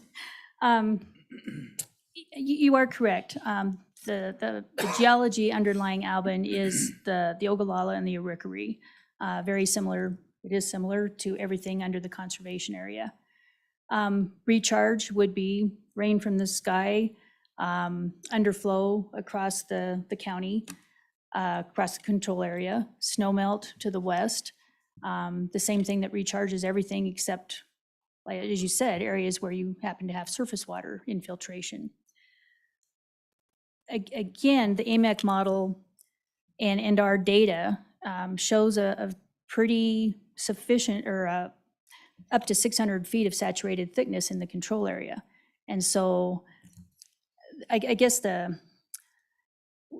an agency, we're mandated to maximize beneficial use of the aquifers. We're also mandated to conserve that aquifer, the groundwater resource. And I guess that's kind of the big unknown.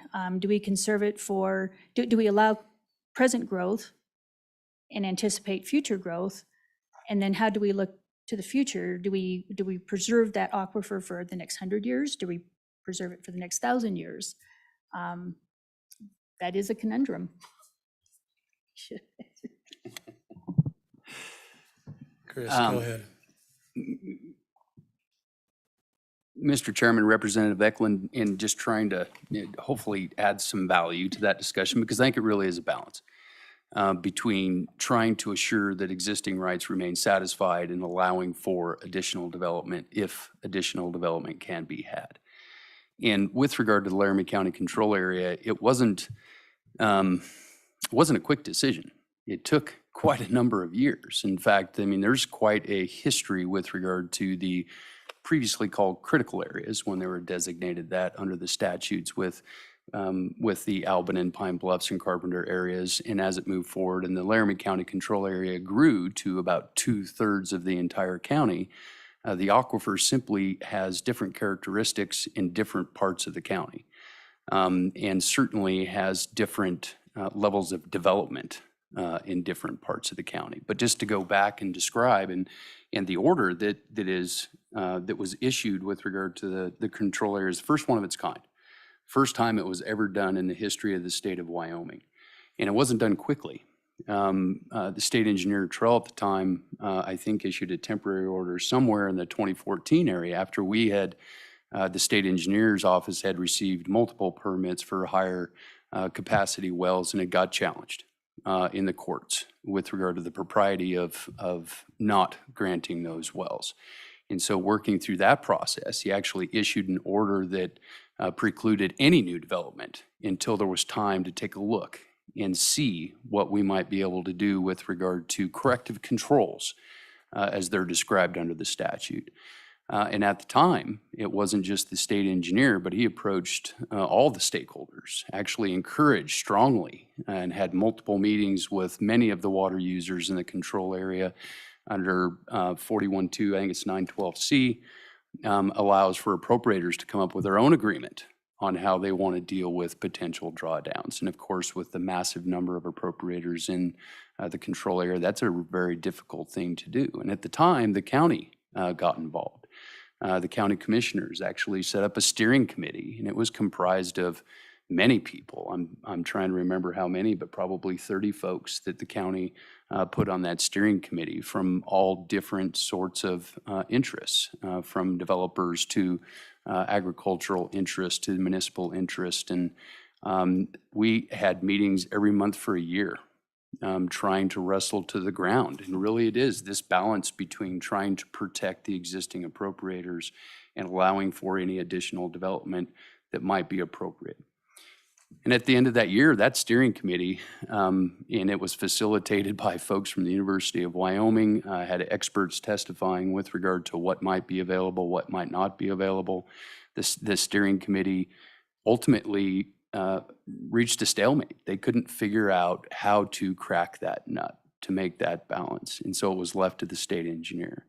And so the state engineer, in trying to look at and recognizing that not the entire Laramie County control area was created equally, that we needed to take the corrective controls that are identified in that statute and apply them where they made sense. And this is kind of what Lisa's been describing, and what you didn't mention was the unaffected area. I mean, the Laramie County control area is massive, and there's certain portions of it that isn't affected by any kind of groundwater drawdown whatsoever and is hydrologically disconnected from the rest of it. So we had to carve those out. And then looking at the large portion of the center of the control area where, as Lisa said, the data we have available, had available at that time and is still consistent with the idea that there is some water available for development in that portion of the control area. And just because you take out some additional water for additional development within that section doesn't mean recharge isn't reaching the rest of it. And there are the surface recharge or the underground water recharge. It's still getting some recharge in those other areas. But it was a very long and a very well deliberated process to try to break the control area up into distinct segments that made sense based upon the data that was there. And one thing that control area does, or the order does, that was issued in 2015. And unfortunately, the pandemic, I think, slowed this down just a little bit for us. But it has an automatic 3-year review provision in it. Like I said, it was the first time this has ever been done in the history of the state of Wyoming, trying to put one of these orders in a control area. And so it allowed for adaptive management, for a better term. Let's take a look at what we're seeing and retain the ability to modify that order as necessary should we see that it's not having, or we're not having, the effect that we intended to have. And in the meantime, at least in the conservation area, to protect those existing appropriators, you've got a limit on those new groundwater rights that no other water right in Wyoming, groundwater right in Wyoming suffers. They draw down the water column 20%, they're off. And that is solely to protect those existing appropriators. And at the same time, the ability for those existing appropriators to bring an interference claim that we discussed previously under 911 still exists. That opportunity is still available. So to answer the question, why the different areas? Because they're different. And because we were seeing different data, seeing different impacts in each of those areas, and the order sought to recognize those differences. Representative Eklund, are you good? or Mr. you Chairman, still have no, I'm questions? probably not. I've got a few more questions. How many hours will it take for you to be satisfied, do you think? Hours and hours. I'm sorry, Mr. Chairman, but. Carry on. So we have people that live below, pretty much below the aquifer where it comes out of the bottom of the rim. I live on top of it. And if you drill a well at my house on the edge of this rim, it's about 300 feet to water. If you go about 2 miles to the south of me, it's about, goes from 300 feet to 200 feet. And so there's been a lot of water that's flowed out of springs and naturally out from I don't know what they are, probably lateral fractures that the water's able to come out of the aquifer in. We've had springs below there that have dried up that used to flow continually through the year. I don't know if it's documented historically, and I don't know if we document how much flow there is in the creeks or Bull Springs or Little Horse Creek. It flows out of the aquifer as well. But those seem to be affected already. And so I'm wondering if we're, even though we know we could go in, we could use up this aquifer down to 30%. And all of the domestic wells, as long as they lower to that level, can probably run. The irrigation would shut off, is what happened way south of us in Texas and New Mexico, I think parts of Oklahoma too. They finally used up the aquifer to where they're down to 30% and they could still have domestic wells. That's probably the only silver lining I can think of in continuing with this. I think we need to manage for time and not necessarily for what we can do right now as far as developing more irrigation, knowing, and I still haven't got, in that drawdown area that doesn't have a stream charging it, I still don't know what will charge it if we continue to poke holes just uphill from it in an aquifer that kind of relies on the mountain and the flooding that we rely on. We're a semi-arid state that very seldom gets enough flooding to probably make any difference. We've got a few little pasture dams here and there to try to slow the water down, but I think that, and the irrigation, the pivots are so efficient, that water doesn't make it back into the aquifer. So again, I'll just ask the question, how do those people in the drawdown area who are senior appropriators, how are they going to be able to survive in this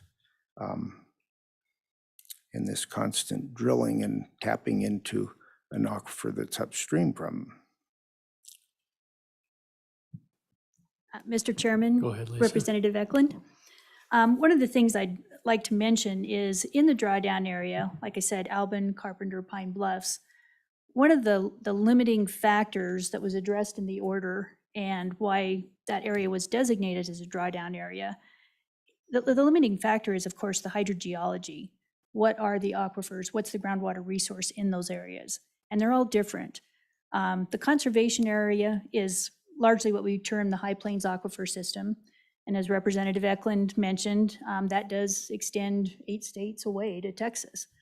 Fortunately, we're at the top.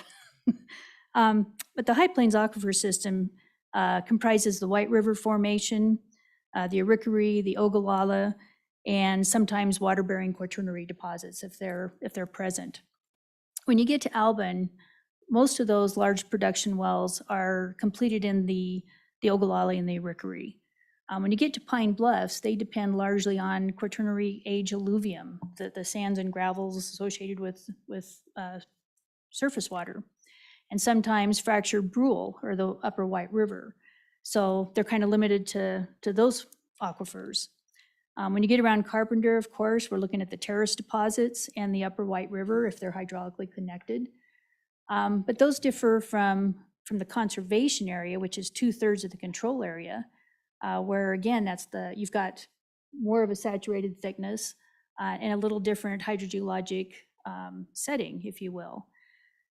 So in looking at the records and as Chris said, kind of how the current Laramie County control area came to be through kind of the evolution of the Carpenter critical area, the Albin critical area, and different morphing of areas of concern. I think Albin, Pine Bluffs, and Carpenter, they were developed because there were, in the past, in the 40s, there were federal programs that supported irrigation. There's a bit of climate change, there's a bit of elevation change. And I don't think the conservation area, if you look at a map, you don't see green pivots everywhere. There's very little irrigation.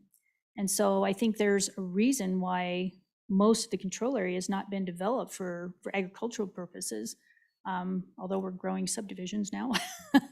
But Albin, Pine Bluffs, Carpenter is a little different. That was much more, it's a more conducive environment to growing things.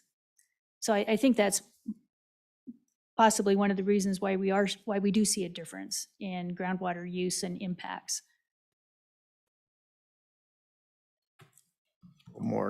a few more questions, Mr. Chairman, if you'll bear with me. Go ahead. So, not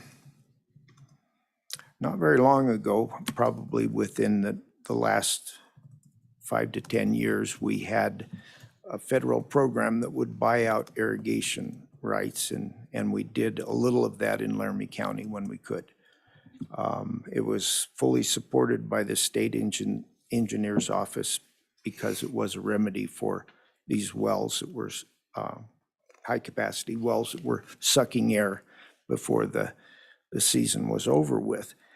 And then all of a sudden, that support kind of changed with, I think it was the 2015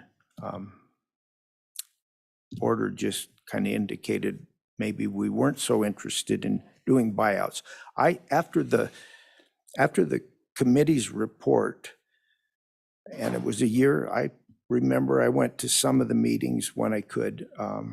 Certainly went to the first one and the last one, and that's when I was a little bit astounded by the problems that we're going to have in the future if we don't curb this pretty soon. We need to be pretty proactive. I don't know what else to say about it. And we, I don't think it's irresponsible. I think sometimes we just, like the early irrigation, they didn't know, especially south of us, they didn't know how much they could draw into those aquifers, and there were differences in the aquifer itself. What changed, because the support for those buyouts just really changed the attitude towards them, and now you can't even get an irrigation buyout from, there is no federal program anymore. And I don't know whether it's because the states were continuing to, as we would buy out an irrigation well, we would issue a permit to drill another one. I don't know if that was the reason why. I would do it that way if I were Washington, D.C. I'm not sure they think that way. But what changed? And then the other question that I'll throw in there also is how many applications are there on file? And I know of one that we're dealing with right now, but I know there are other applications on file that aren't even being reviewed yet. So I need to know about how many of them, especially in this conservation area and the control area. Mr. Chairman, Representative Eklund, the AWIP program, I think is what you're referring to, where wells were bought out basically and should have been plugged and abandoned. But that program was successfully run by Mr. Pike, Jim Pike, and I believe that was an NRCS program. The then state engineer, Mr. Terrell, supported that activity. And I believe, if I'm not mistaken, we went through 1 or 2 years of that program. And it's my understanding that the federal money just dried up. So as far as the agency's involvement, we supported what Mr. Pike was trying to accomplish. But we didn't have any funds available or anything like that to contribute to the program. Under that program, wells that had irrigation permits were, the rights were abandoned basically. And our agency, if the current owner came in and wanted a domestic or stock well, then we issued a domestic or stock permit in that same area. So we didn't approve a new irrigation or a high production well, but we did allow de minimis wells, domestic or stock, limited to 25 gallons a minute or less. So we think that did make an impact in the area because of that Mr. Pike's program. Pending applications? I don't have this number. Okay, we have, by my last count, 81 pending applications. And these are applications that have been on hold since, I think the oldest one was I want to say the 70s or the 80s. I'm not sure exactly the date. But for whatever reason, they weren't approved at the time that they were received. We do have a list. We've mapped them all. At some point, I think when we have a decision on existing issues, we will move forward with those 81 to see if the appropriate or the applicants are still interested. in proceeding with those applications. And I believe they would probably have to meet the conditions of the current order. And as far as current applications, I don't believe we have any on hold, except the ones that are being contested. Representative Eklund. Okay, I've heard from other people that they thought their applications were still current. One more question. In my discussions with water attorneys, they question whether the state engineer's office has clear guidance on consideration of detrimental injury.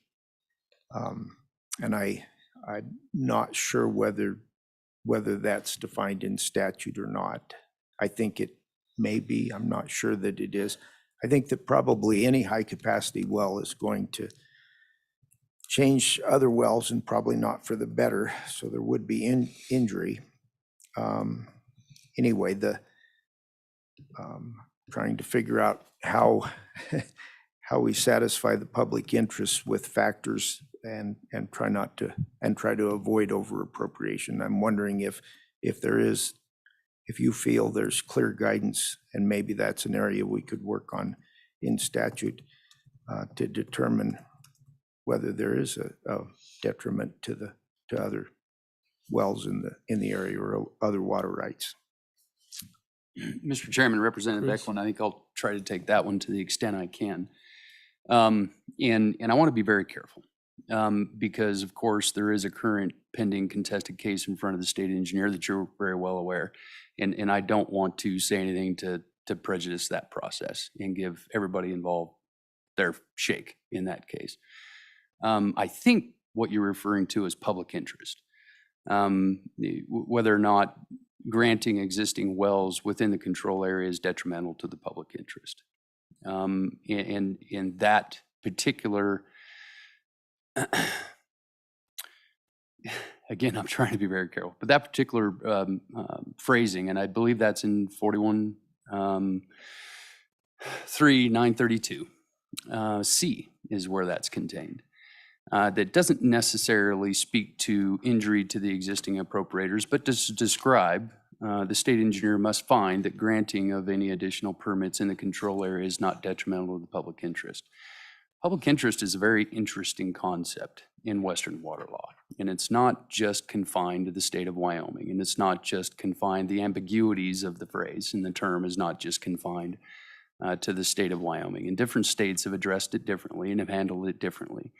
But the concept is baked into Wyoming water law, starting with the Constitution and starting with consideration of the public interest, and the framers of our Constitution then entrusting that particular determination to the Board of Control and the state engineer, which are, of course, established by the Constitution. The first time ever that a Western state constitution contemplated that kind of an arrangement. And you will find sprinkled throughout Wyoming statutes, so the laws enacted by the legislature to try to implement those constitutional provisions. Different discussion with regard to the public interest, the public water interest, public injury, things of that nature. But you also find distinct considerations with regard to injury to senior appropriators or injury to prior appropriators. They're not necessarily the same concept. And what I can tell you is that some states have decided through legislative enactments to specifically identify elements. Here are the things that we're going to look at, 1, 2, 3, 4, 5. These are the things that we're specifically going to identify when we're thinking about whether or not something's detrimental to the public interest or stated conversely in the public interest. And I think you'll find that different states have different success or lack of success with regard to their attempts to do that. And in Wyoming, it has always been left to the state engineer and the Board of Control to look at the particular circumstances of the case and try to determine whether or not there is either a detriment, and that's really how the constitutional provision is phrased. No, a prior appropriation for beneficial use shall be denied except when demanded by the public interest. The appropriation doesn't have to be in the public interest. It just can't be detrimental to the public interest. And when looking at the control area, and this is one of the reasons you asked what changed. And you asked what changed with regard to support for the AWEP, and I don't think that ever changed. And I think Pat Terrell always supported the AWEP. I think what changed with regard to why the order came into effect in the first place in Laramie County is because we got challenged, because there were applications to appropriate groundwater in the control area that were denied. And the applicant said, wait a minute, Wyoming law requires this, and you didn't do that. Because there's another side of this story with folks who feel like they should be entitled to beneficially use the waters of the state as well, so long as it's not injuring senior appropriators. Happens all the time on surface streams. We issue present-day priorities all the time that might only get water in the flood of the spring. But so long as they're not injuring senior appropriators, it doesn't mean it's detrimental to the public interest. And so when you're thinking about detriment to the public interest, you have to be thinking about the very specific context of the case that you're dealing with. And we had to deal with those issues and specific findings with regard to the public interest and those previous challenges that the state faced because we denied certain appropriations. And that was part of the problem. We were granting appropriations for irrigated agriculture and denied appropriations for oil and gas development. Folks found issue with that particular practice. So I'm not sure that was an incredibly helpful description, except to say some states, in trying to think about or assess the public interest and what might be detrimental, have come up with a laundry list. Alaska has, I think Nebraska has, trying to remember if Idaho has now, but there's several states that have come up with lists. And what you find is kind of you either have states that only look at very, very smallly defined elements of public interest, or you look at something that's so broad that it almost expands the definition of something that's not defined. And by that I mean, there was a situation in Idaho where there was an application for a power plant. And folks, and the state engineer granted the water right that was necessary in order for that power plant to do its business. And folks contested that permit application because the state engineer hadn't taken into consideration the effects on climate change by the power plant, because that was in the public interest. And it was so broad. You have all these things that now come into a state engineer water right determination that is well beyond the scope of the expertise of the state engineer. And so again, I'm just trying to describe to you, different states have dealt with it differently. The way that the state of Wyoming has dealt with it, it's in the Constitution, it's sprinkled out through our water statutes, but nowhere is there a definite definition of what it means, and it has been applied on a case-by-case determination. There are several examples I can give you throughout the years, but it's a case-by-case determination made by the state engineer and or the Board of Control. Thank you. Committee, I'd like to move on. We'd like to hear some public input from those people online that are listening. Folks, I think you're welcome to sit back in your seats. We may call you back when we have some further discussions. Abigail, what? There is no one? Mr. Chairman, there's nobody online. Okay, if you're out there and you're listening to us on YouTube, please dial in and gain access to be able to address the committee.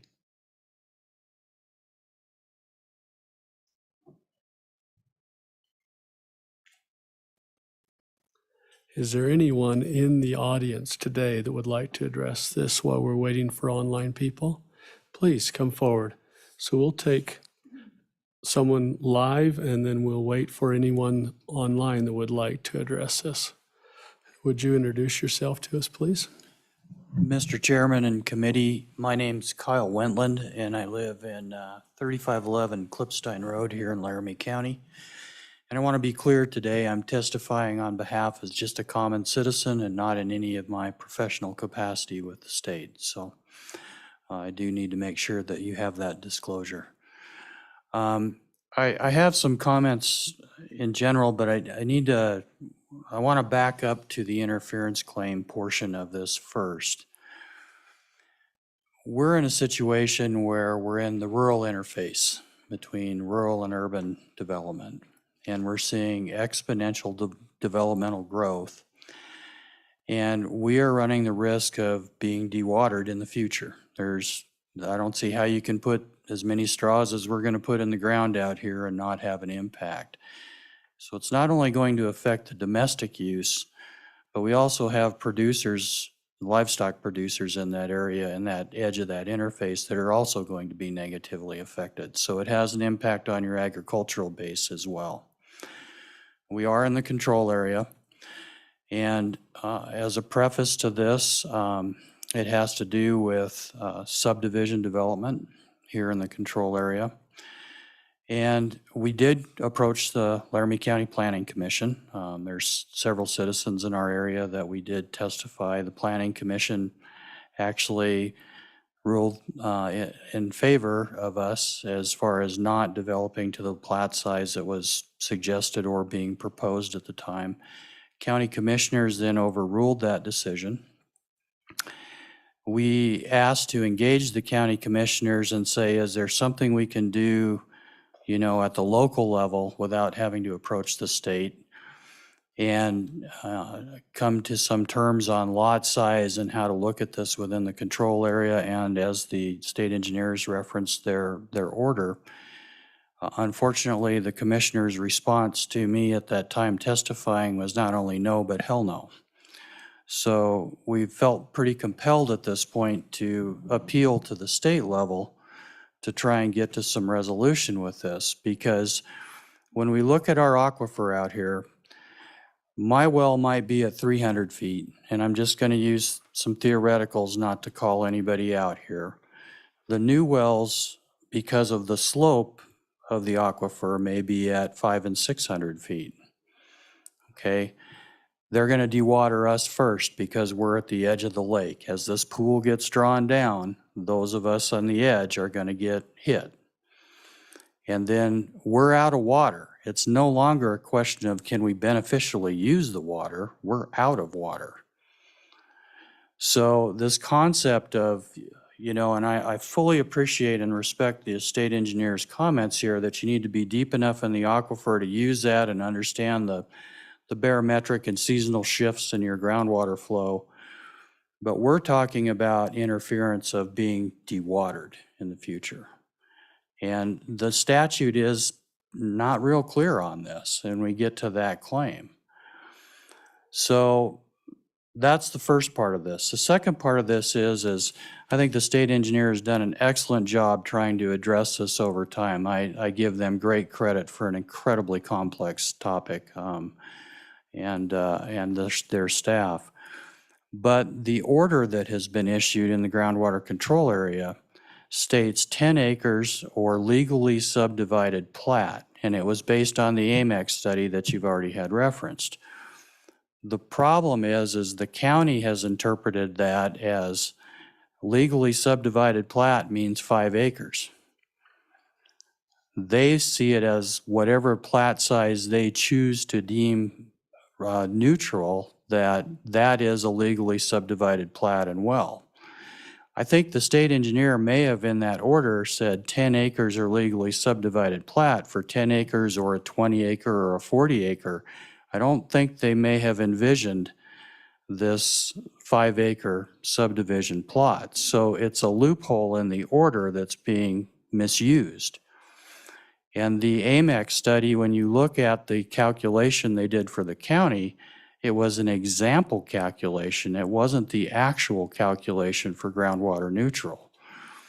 So I, one, hope that the committee would look at first the interference issues a little more extensively, and secondly, look at seeing if the orders for this groundwater control area, I think the state engineer should set the acreage limit. I don't think the county, it should be up to the county to interpret anymore. And the example I'll give you is within a 1 mile radius of my property right now, I'm looking at 325 more wells in the control area going in with this 5 acre subdivision split. There is no way that you can convince me that I will not see some level of impact to my water level or water quality. As the water level draws down, our water quality will probably also diminish. So the beneficial usability of that water then also plays into that quality parameter. So I would ask the committee to maybe look, like I say, at the interference issue And then I would propose that as a solution in the order moving forward to try and resolve some of these issues that have been raised, not only by myself, but members on your committee today. And I certainly would stand for any questions, Mr. Chairman. Thank you, Kyle, for coming and being in front of us. Does anyone have any questions? Appreciate your input. Mr. Chairman, I do have a question for Mr. Wellen. Oh, sorry, Kyle, come back. Senator Hicks, please proceed. So Kyle, if I understand what the issue is it's the number of straws and the dent, and maybe it's not even so much, well, it's going to be two things. It's a number and the density of straws. And so what you've suggested is that maybe the state needs to step in within these groundwater control drawdown areas. And I'm assuming what you're suggesting that we look at some type of, I'll use the Z word, zoning restrictions in these groundwater control areas, and particularly the drawdown. Is that an accurate statement of what you're suggesting? Mr. Chairman and Senator Hicks, I think that's a way to explain it, but I think the thing you have to consider is the quote Z word or zoning word you're using is already in place with the groundwater order in the control area. It's just that the way that that order has been interpreted on the legally subdivided plat is it has been, I think, misused by the county, because the county, in their interest in being fair here, has said we have a housing crisis and we need to build houses as fast as we can.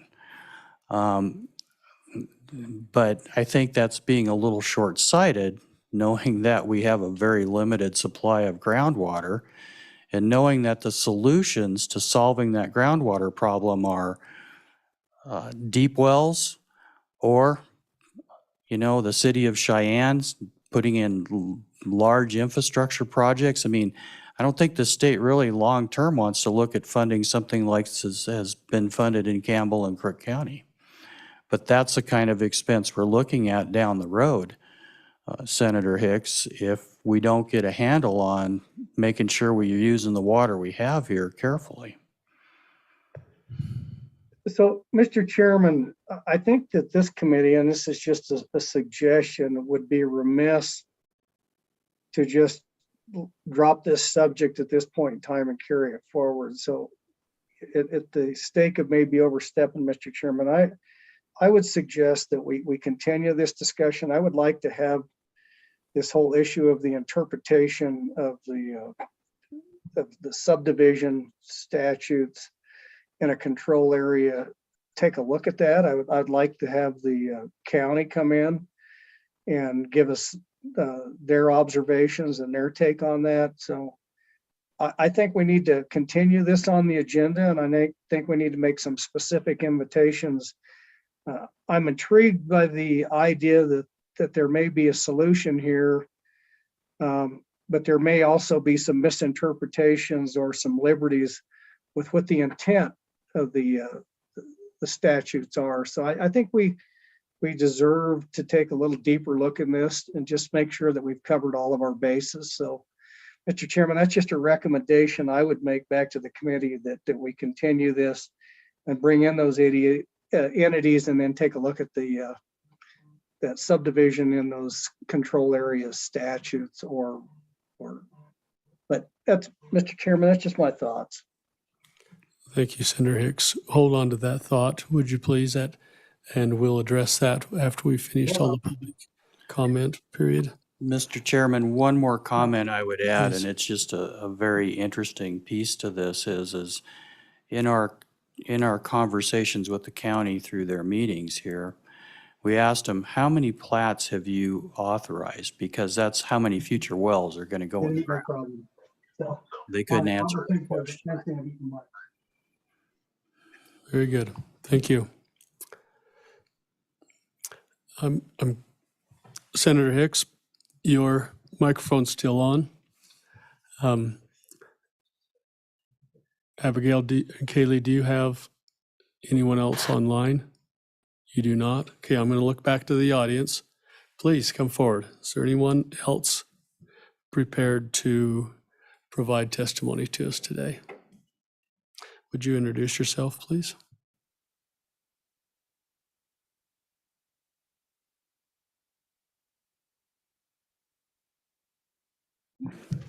My name's Reba Epler. I'm an attorney in Wyoming. My family's ranched in Albany County for a long time and Laramie County as well. So we have an interest in agriculture. And I have an interest in this statute because of, or these recommended changes, because what I feel that this does is it softens the doctrine of prior appropriation. And the doctrine of prior appropriation is what governs Wyoming water law. In surface water law and groundwater law, it says that prior appropriation shall be given the better right. That's fact number one. Fact number two is that groundwater and surface water are hydrologically connected. You'd have a very difficult time finding instances where the groundwater is not hydrologically connected to the surface water and where pumping groundwater doesn't impact surface water. So to use an instance of the Horse Creek Valley, there are water rights in the Horse Creek Valley that came into being in 1893. And there are some that even predate statehood. And groundwater pumping will impact those water rights. And with this proposed change, this looks to me like it will soften the doctrine of prior appropriation, because the attempt is to make it so that there's some sort of acceptable harm to these senior water rights. This memorandum, though it's not totally clear the change that the state wants to make, says to me that they want 911 and 916 to be read together, but they're totally different statutes. 911 deals with interference between two pumping groundwater wells, whereas 916 is a statute that says that when it is determined that groundwater and surface water are hydrologically connected, or two aquifers are in communication with each other, then the state shall regulate on a system of priorities or other things that are allowed in 915. But with groundwater pumping, there are some fundamental facts. One, when you pump groundwater and you shut the groundwater well off, it doesn't stop the impact to the surface water. As a matter of fact, the greatest impact to the surface water happens after you shut the well off, because the cone of depression is filling. And so it takes time to fill that cone of depression up. But then you have to remember that next spring or June, they're going to turn that well back on. So the cone of depression is going to get deeper and deeper and wider and wider. And these existing wells are already impacting the water in the Horse Creek Valley. There are a number of ranchers that thought that this hearing was at 4:03 and they had cattle coming, and so that I hope they can still make it and this is still going on, but they are going to come and talk about their water rights that are in the valley that are already being impacted by existing wells. So the question is, how do we add more wells to the control area or to any area near surface water and not impact surface water rights? And most of our surface water rights in the state are very old. They are statehood, 1909, old. That's when people were establishing irrigated agriculture. Then the centrifugal pump came in, and that development mostly got going in the 60s and 70s. So you've got a real disconnect here, because you've got groundwater pumping that will impact surface water, and you've got the state proposing to soften the doctrine of prior appropriation by making these two statutes be read together. And that doesn't make any sense, because there is no unreasonable interference in surface water rights. If there's injury is absolute. You cannot grant more water rights without injuring senior water right holders. And how I will show you that fact is that in the 2015 order, it says the underground water in the Laramie County control area is insufficient for all of the appropriators. So any additional wells and I don't want to go into smaller wells, but certainly high capacity wells, anything over 25 gallons, will impair surface water right holders in the Horse Creek Valley. It's impossible not to. Another fact with groundwater pumping is the further away the well is from the surface water, the longer the impact. It'll take longer to impact that, but it could take 100 years for that impact to recover once the wells are shut off. And we've had ranchers testify that a cow drinks every day. So if you've got springs that are drying up and ranches that have relied on these springs and creeks for 150 years, then they are dried up by groundwater pumping. They're injured. Their injury is right now. And even if the wells are shut off, they might not be recovered for 2, 3, 5, 100 years. The timing of recovery is a function of hydrology. That's something that has to be looked at by hydrologists. So I highly encourage you to not make this change. This is a bad change. We've got ranchers coming from Saratoga today that want to talk about this. And the Kirkbrides are coming and they want to talk about this. We've got people that are very interested in this because they have distinct interests in their ranching operations that will be harmed by the addition of groundwater rights. And like in Goshen County, you can't add more water wells to that system because it's hydrologically connected. And it's really ironic that in Laramie County, the boundary of the control area ends at the county line almost. It ends at Horse Creek. It's south of Horse Creek. So north of Horse Creek in Goshen County, you can't get a groundwater well. But in Laramie County, under this current 2015 order, if you do the math and you look at, if you kind of figure out the spacing thing, the order would potentially allow 352 new high-capacity wells to the control area. What kind of management is that? That's no management whatsoever. And the final point that I want to make is that it is impossible, nearly, to get the state to acknowledge hydrological connection. In the last contested case, all three of the expert witnesses testified it is hydrologically connected.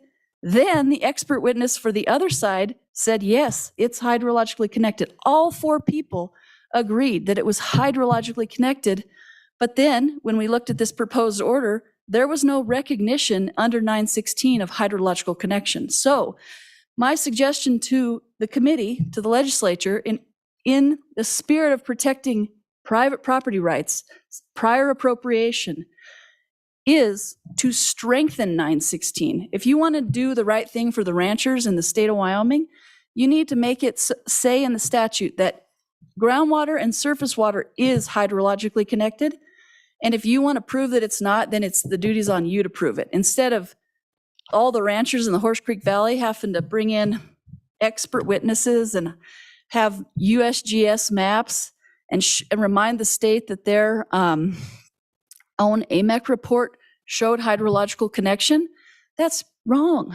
It should be known, and it's a known concept in hydrology, that groundwater and surface water is hydrologically connected. That is the change that should be made. This change, don't do this, please. Make the change that the statute says that groundwater and surface water are one, hydrologically connected. Pumping groundwater impairs surface water, and if it is going to impair senior water rights or ranches that rely on that water for 100 and some years, that's not in the public interest. These ranches in the Horse Creek Valley provide tremendous value to the state of Wyoming. They have feedlots down there. They feed cattle, and these families are intact. It's what the state of Wyoming wants. They want families. They want people to stay on the land.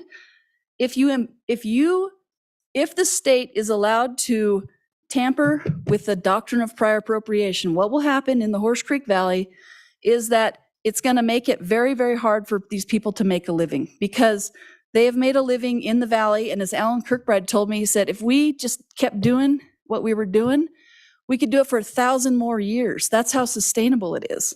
But if you add 8 high capacity wells above them, in addition to the existing wells, they're going to be so impacted that One of the people in the hearing testified that it would cost them at least $500,000 to have to drill wells, but I think it'd be way more than that.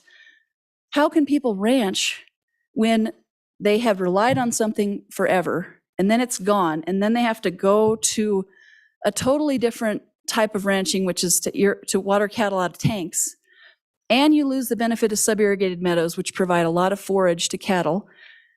That's not in the public interest. So please, when I saw this, I was very alarmed, because what I saw it as, it's like a backdoor attempt by the state of Wyoming to make it easier to grant the Lerwick wells. That's what it struck me as. But I think it goes way beyond the Lerwick wells. It goes to impacting other people's water rights. So please, maintain the doctrine of prior appropriation. Do not do this. Thank you. Thank you for your participation. Now, on your first name is Reeb? Reba. Reba, thank you. So Reba, thank you for being here today. We need to clarify something with you really clear. There's been a misunderstanding between this memorandum and what you interpret the memorandum to be. We ask our LSO staff to find sections that talk about potential interferences. And that's what our staff has done for you. There is no recommendation. This memorandum, it doesn't tell us or suggest anything to us.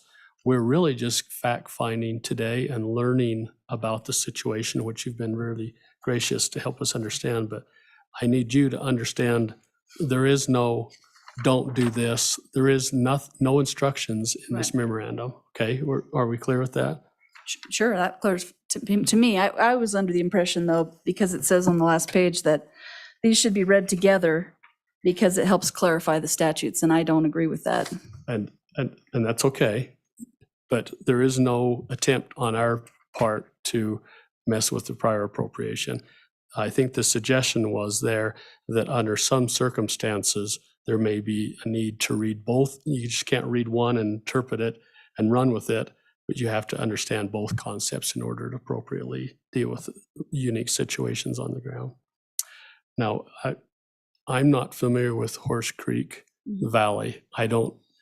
So this is obviously something that you're living and your ranchers or clients are living with. Okay, knowing that we're learning from the audience today, would you reiterate, we're legislators, we're not expert water people, we rely on the state engineer's office to manage those things, and we have to trust that they're making good decisions. So if you had one message briefly for the legislators, what would that message be?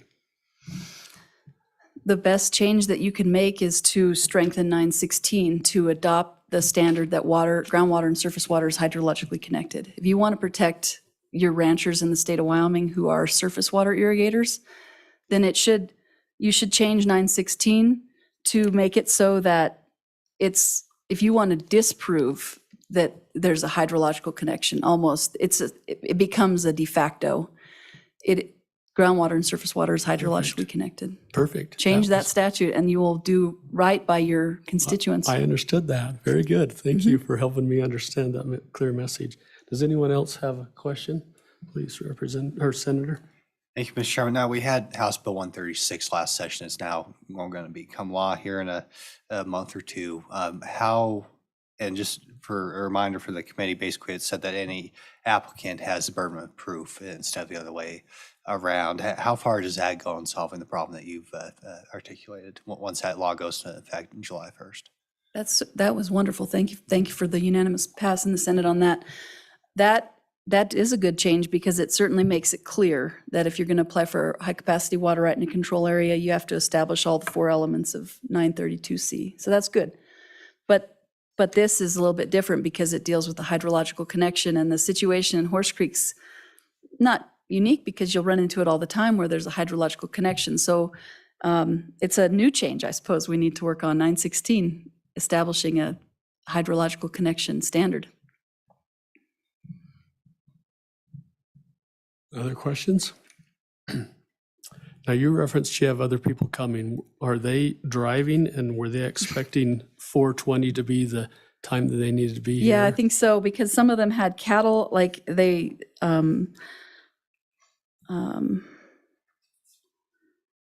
Mr. Berger from Saratoga he said he was going to be able to make it. I hope he's able to, but I can't even get text down here.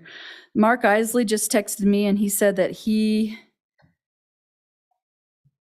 can do it by Zoom. He's got pneumonia and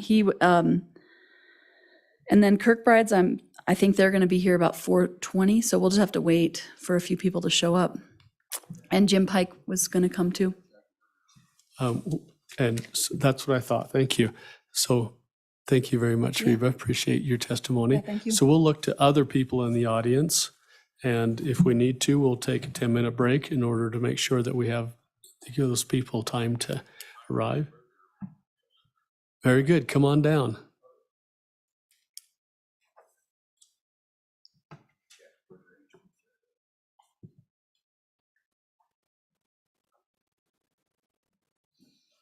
Jack, when you get situated, so your mic is on, would you introduce yourself, please?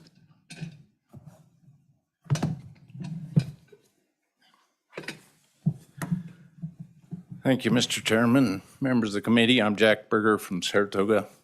We have a ranch there, and we're irrigators, have a lot of water rights and stuff, so I think this stuff, even though maybe not the exact area you're talking about today, I think it's all relative anyway. I think this is the third time I've come to one of these meetings, and talked about water. And it seems like every time there's something proposed that's good for somebody, but it's not good for the whole picture and stuff. And I guess I'm a little confused on what you just said about the doctrine of prior appropriation. I sure think that's what we're talking about here today. Are you thinking it's not? Very good. So the question at hand we're talking about is specifically the way the state engineer's office administers the prior appropriation. Are there conflicts or interferences that are happening that does not respect the prior appropriation? And specifically, we've been talking about, because you've been on the road, so you haven't been able to listen to us. If someone drills a well and someone else drills a well deeper, and they start interfering, how does that work, and who has to drill the well, things like that. Yeah. That's the focus we've been on. Okay. But again, we're gathering information. There is nothing being proposed, zero. We not have that discussion. We're just learning, is there a conflict with the prior appropriation in terms of interferences that we can adjust in the state statutes? Yeah, I thought it was early, but I was a little late to the party. So anyway, I was kind of picking up on where we were at. But I mean, I think it's all about the prior appropriation, the doctrine of prior appropriation. If these wells, wherever they're at, are going to affect surface water, and if they're hydrologically connected, they obviously have to affect the surface water at some point.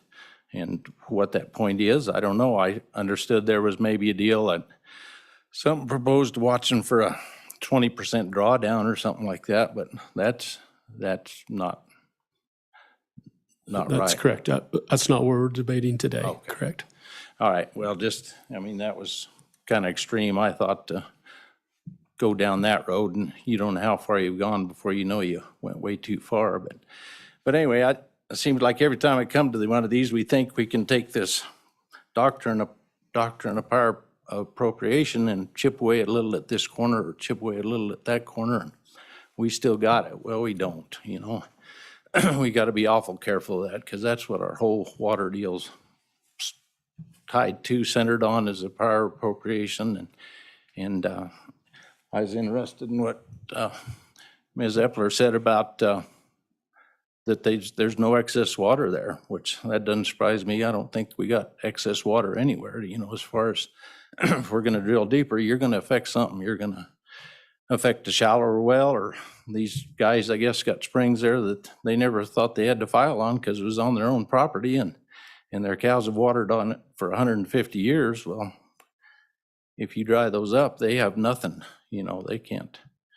And it's just, I was kind of representing the Wyoming stock growers here too, and that's just, we're just here to protect that prior appropriation doctrine and stuff, and I think we just got to be awful careful and stuff and not approve something, especially if we know there's no more water there now.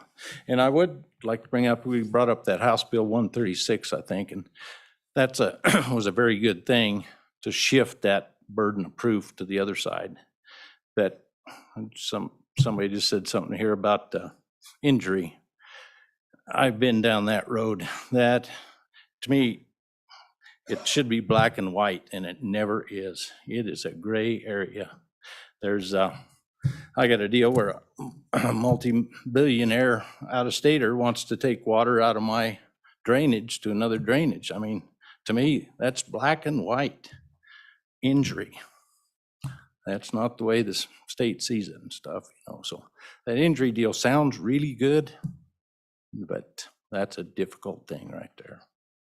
So I just want to make that point. So I'd stand for any questions. Thank you, Jack, for coming before us. I think we're exactly on the same page.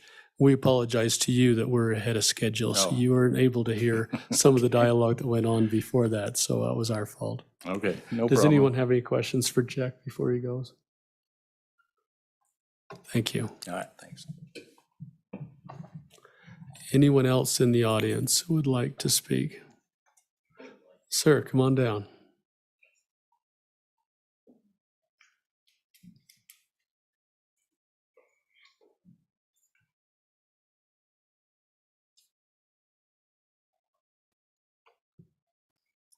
If you would, please introduce yourself. Yes, Mr. Chairman, committee members. My name is Irv Patch. We have a family-owned ranch, irrigated farm, and feedlot at the end, pretty much, of the Horse Creek Valley. So we are affected more probably than anyone along the valley when water becomes short.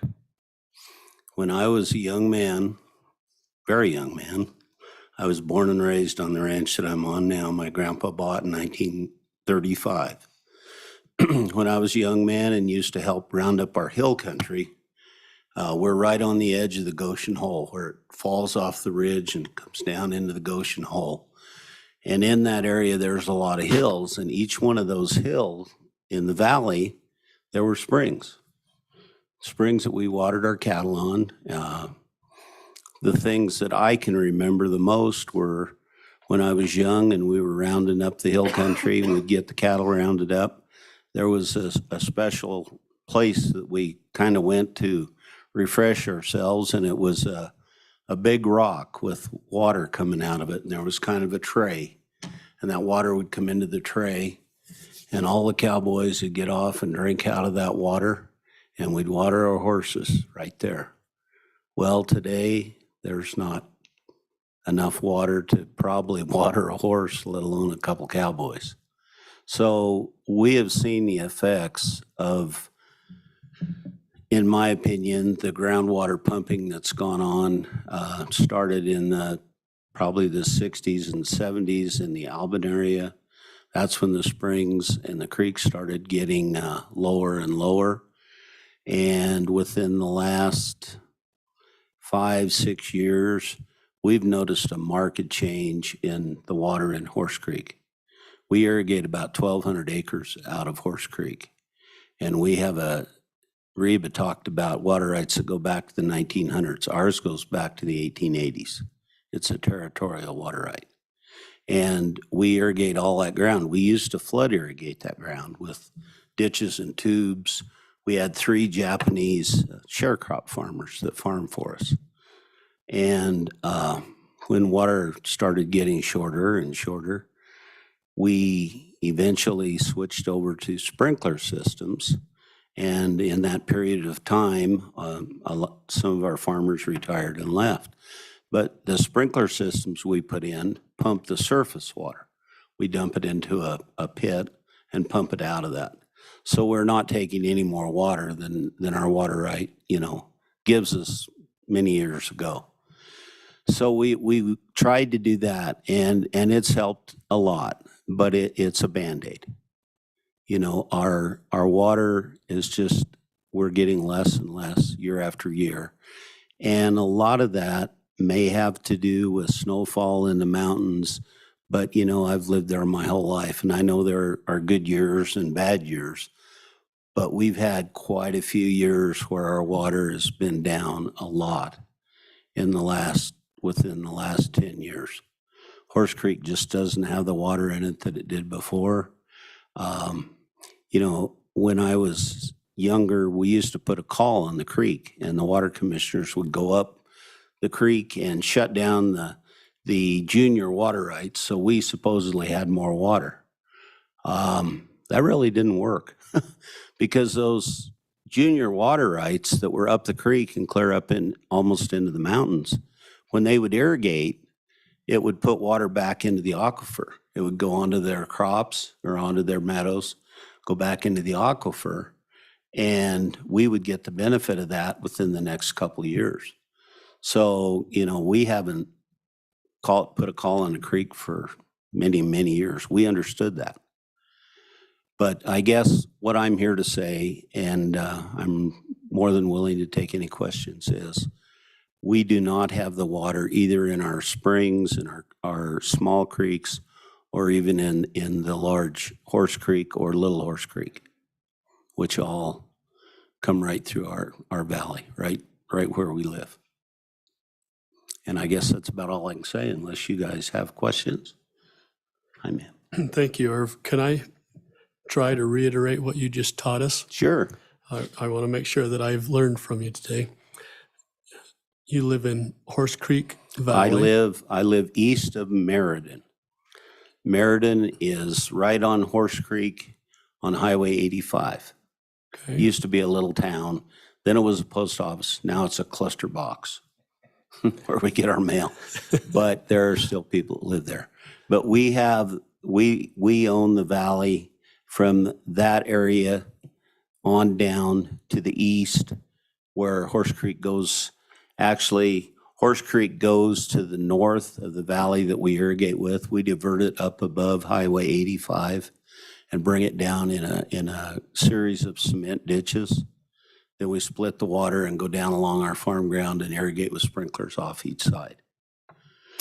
So it is your observation of a lifetime of watching water resources there in your valley that you believe the groundwater and the surface water are interconnected, and you feel like your valley is being over appropriated. So additional wells are impacting the water resources in your valley. Is that what I understand? That is my feeling. You know, I go along with what Reba said, that the groundwater and the surface water are very closely connected.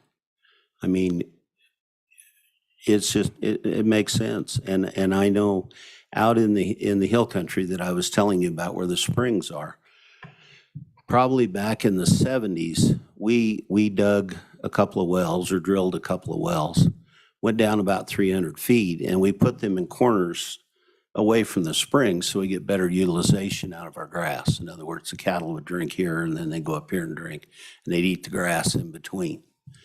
So those wells were 320 feet deep, and they're running out of water.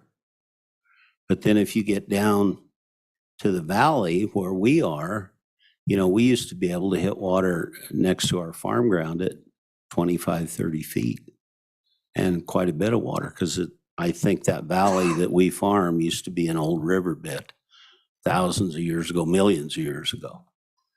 But there just doesn't seem to be the water that there used to be.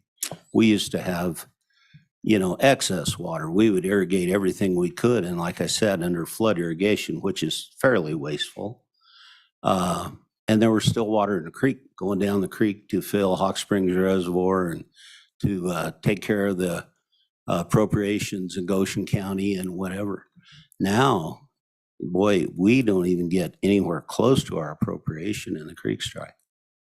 And it's been that way for 6 or 7 years in a row.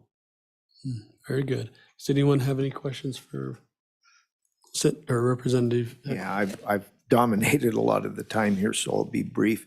You have a reservoir above your main ranch that's fed by those springs.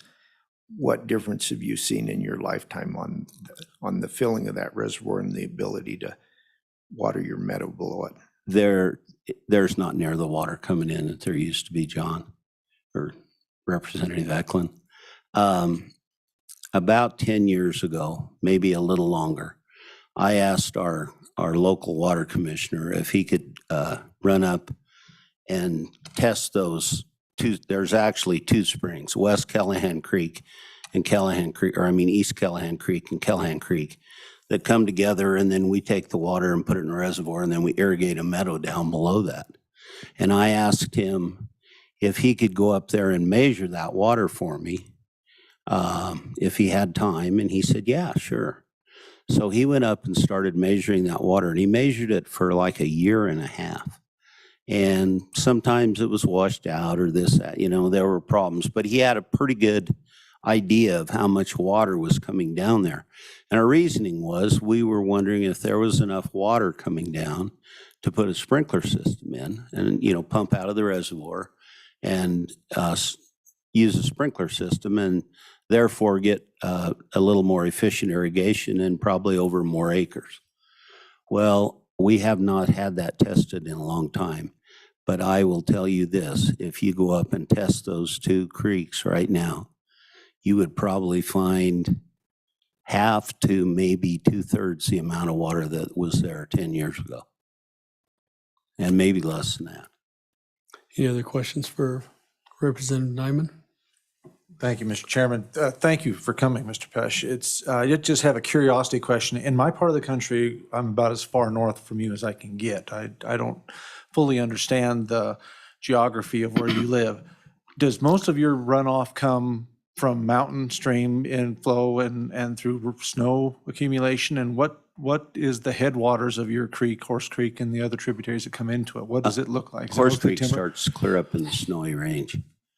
And yeah, a lot of it is predominantly snowfall, but that's the spring water. You get a big run in the spring. In fact, occasionally we'll get a flood when it'll all melt at the same time. But the water that we utilize in July and August, it comes out of what's in the ground. Mm-hmm. The reason I ask that, Mr. Chairman, the reason I ask that is that what we find, and I have territorial water rights as well on a tributary that comes out of the Black Hills National Forest. And as I go back in my old papers and look at what they did on, I was like 3 different landowners previous to us, 4 actually, and they applied to the state later on, years after this appropriation was adjudicated, for supplemental water because they saw a diminishing amount of flow coming down out of the stream that they come out of there.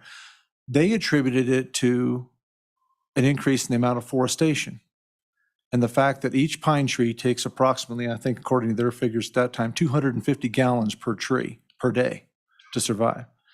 And so they were applying for supplemental water from the state of Wyoming out of the Belfouche River to supplement their water rights coming out of the Black Hills National Forest.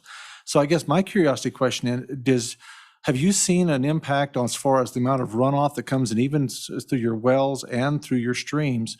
Has there been much for timber management that goes on up above you guys that fills those areas and stuff? And has there been much of a harvest of trees, or are we also seeing something else that, are there a lot more trees in the country up there that are growing that are sucking a lot of the water out of your ground that would normally come and fill your springs, come into your water?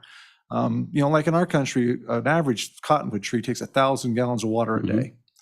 Oak tree, 450 gallons. And what I see in my stream is when they go up and they do a timber harvest in the headwaters of Blacktail Creek, as what we use, I have flow that will double and triple the amount of flow consistently through all season, when other streams that are in other tributaries that have not been harvested see a diminishing flow.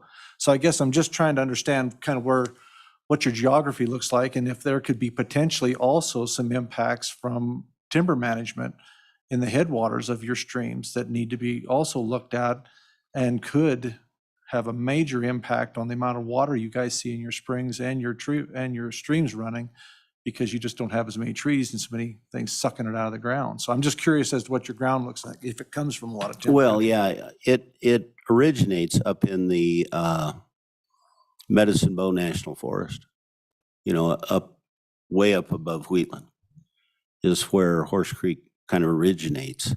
And as far as the timber management and whatever goes on up there, I have no idea. You know, I'm assuming it's managed either federally or by the state to some kind of specifications. You do this and you do this and you take out so much and you. Now in our area, like I say, we're clear kind of at the end. Goshen County line's right up against our ranch. And in our area where these hills are, we have some timber up there, but it's, you know, not a lot, few trees. In fact, the University of Wyoming come up and did some dendrochronology tests, and there's some pine trees up there over 500 years old. But basically, it's the same trees that were there as long as I can remember. I mean, there's some new growth, but there's some old ones dying out. So in our local area, I don't think that could be a problem or an answer. You know, possibly in the Medicine Bow Forest up in, you know, up in that area, that could be, but it sounds to me more like, you know, you cut them down, they're going to grow back, or you hope they grow back. So I don't know whether there are more trees in the forest up there now or than there were 50 years ago. All I know is we don't have as much water as we did. Thank you, Irv. We appreciate you coming and talking to us today. Thank you. Folks, we are discussing groundwater interference between junior and senior water rights. Is there anyone in the audience that would like to visit with us about this subject?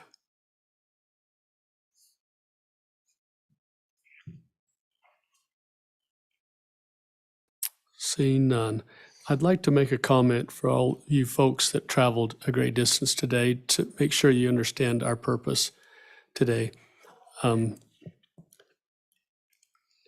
It's highly unusual for us to talk about unique situations on the ground because that's not who we are. We're legislators. We don't understand deeply unique situations of interferences at every location in every county and throughout the state. We do have the state engineer's office here and the Board of Control representatives to listen to you and to hear, and I'm sure they've taken note of your message today. What we're interested in is there global things in the statutes that is inadequate to strengthen our water rights? That's what we are after today. And so seeing no more testimony, there's no one online, correct? I'm going to close the public part of our meeting and open the floor up to our senators and representatives to see what you would like to do with this topic.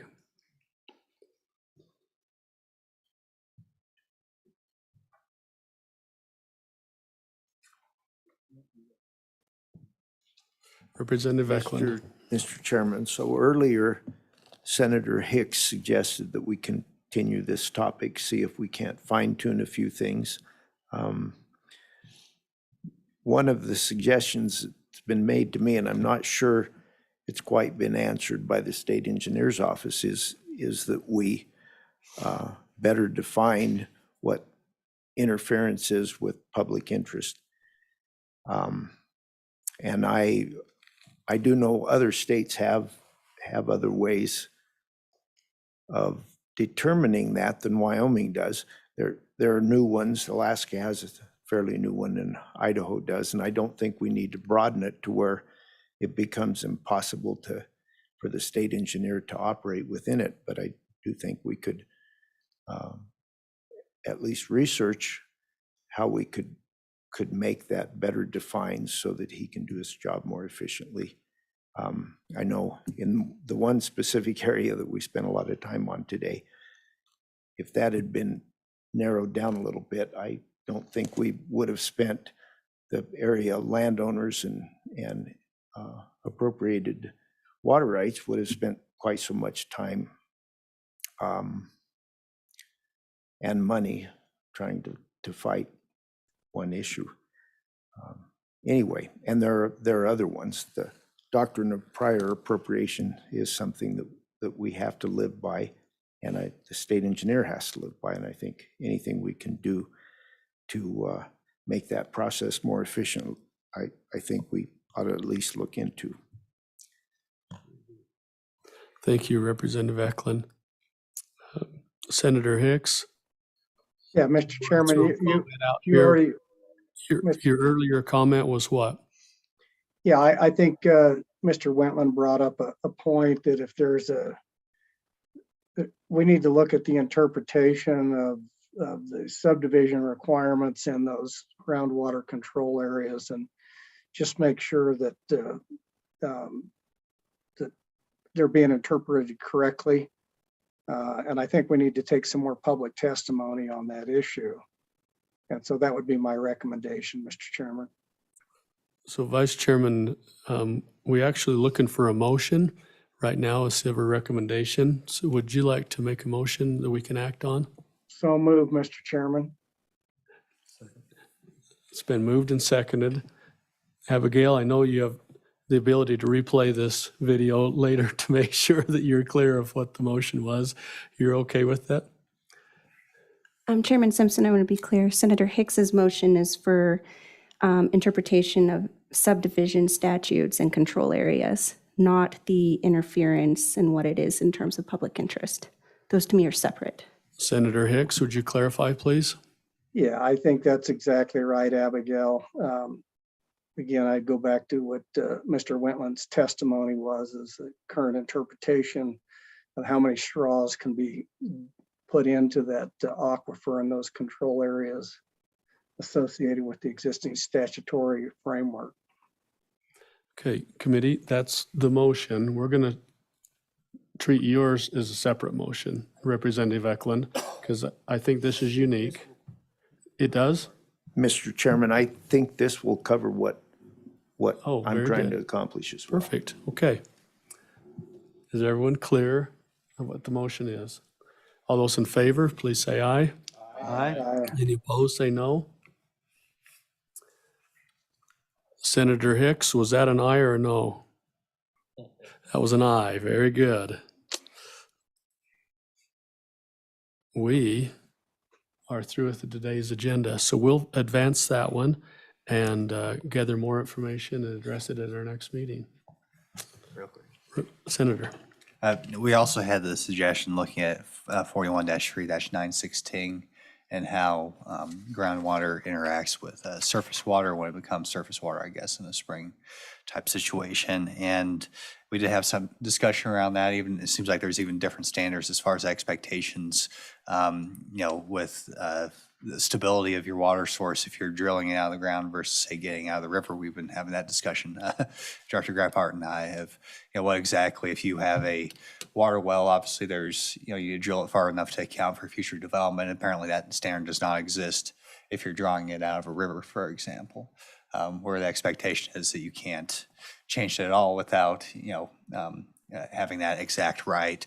That you have that right to that water as it exists at your head gate the moment that you have the water right. So it seems like there's some differences there, and I don't know if it could be a pretty significant can of worms to open up, but I'm going to mention anyways, to talk about the interaction between groundwater and surface water, and seeing if that's something we want to explore also, because there's a lot of things I don't understand, whether, for example, you need a permit for a spring or not, or whether you're supposed to have it, or how that works exactly. So just like I'm not sure if it's a motion yet, but I want to see if that's another area we want to explore. Mr. Chairman? Was there a comment from Zoom? Yeah, Mr. Chairman, this is Senator Hicks. Senator Hicks, go ahead. We, as a committee, I think, took a little bit of a look at this, a little different twist, but it's the same thing. And my recollection, Abigail, and correct me if I'm wrong, but I think that at one point in time, you'd actually done some research on this whole issue of hydrologically connected.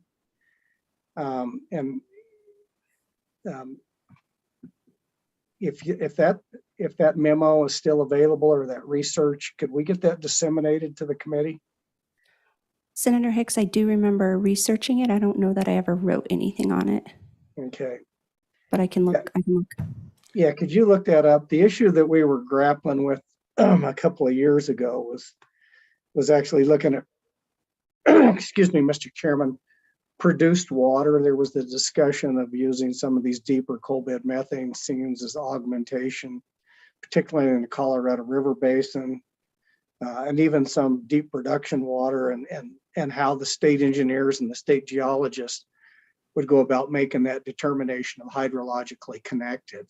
And I can tell you, if you go look at Colorado's definition, you're going to spend a lot of money doing research on every one of those. But my recollection, Abby, is I think you had done some research on that, and I think it would help for this issue. And the issue doesn't change whether you're looking at formation water for energy production or hydrologically connected for river and groundwater for irrigation purposes. It's still, how do we go about making that determination and reviewing that? Some of that is tremendously extensive, but I think there is some other states that have taken some other areas that we may want to look at. But Mr. Chairman, that's what I would recommend at this point in time is that maybe Abigail can go back and find out what she had done in the past and then circulate that to the committee. And I still think it's an issue, and I agree with Senator Boner.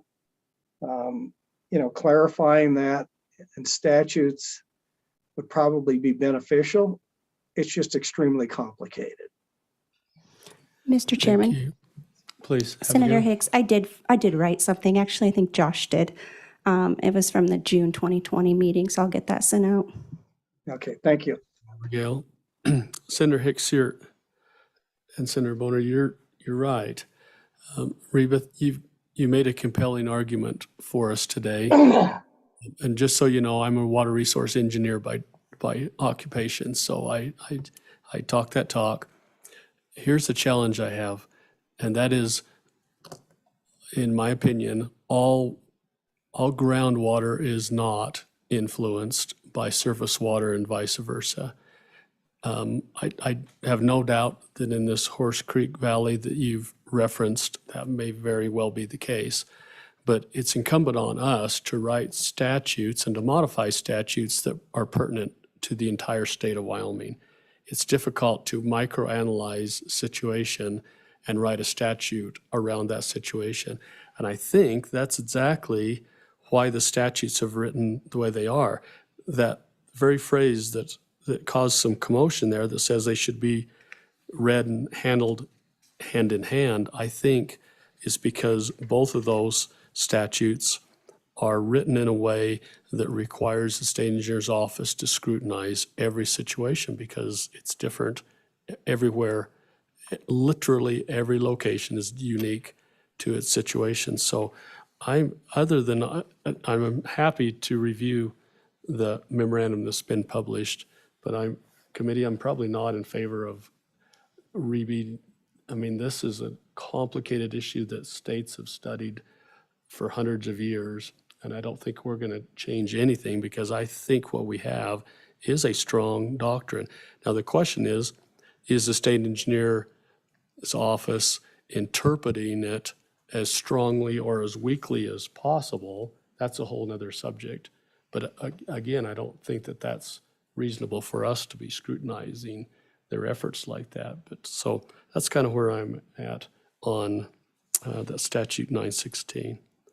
I welcome any other comments. Anyone on Zoom? We're good? Okay.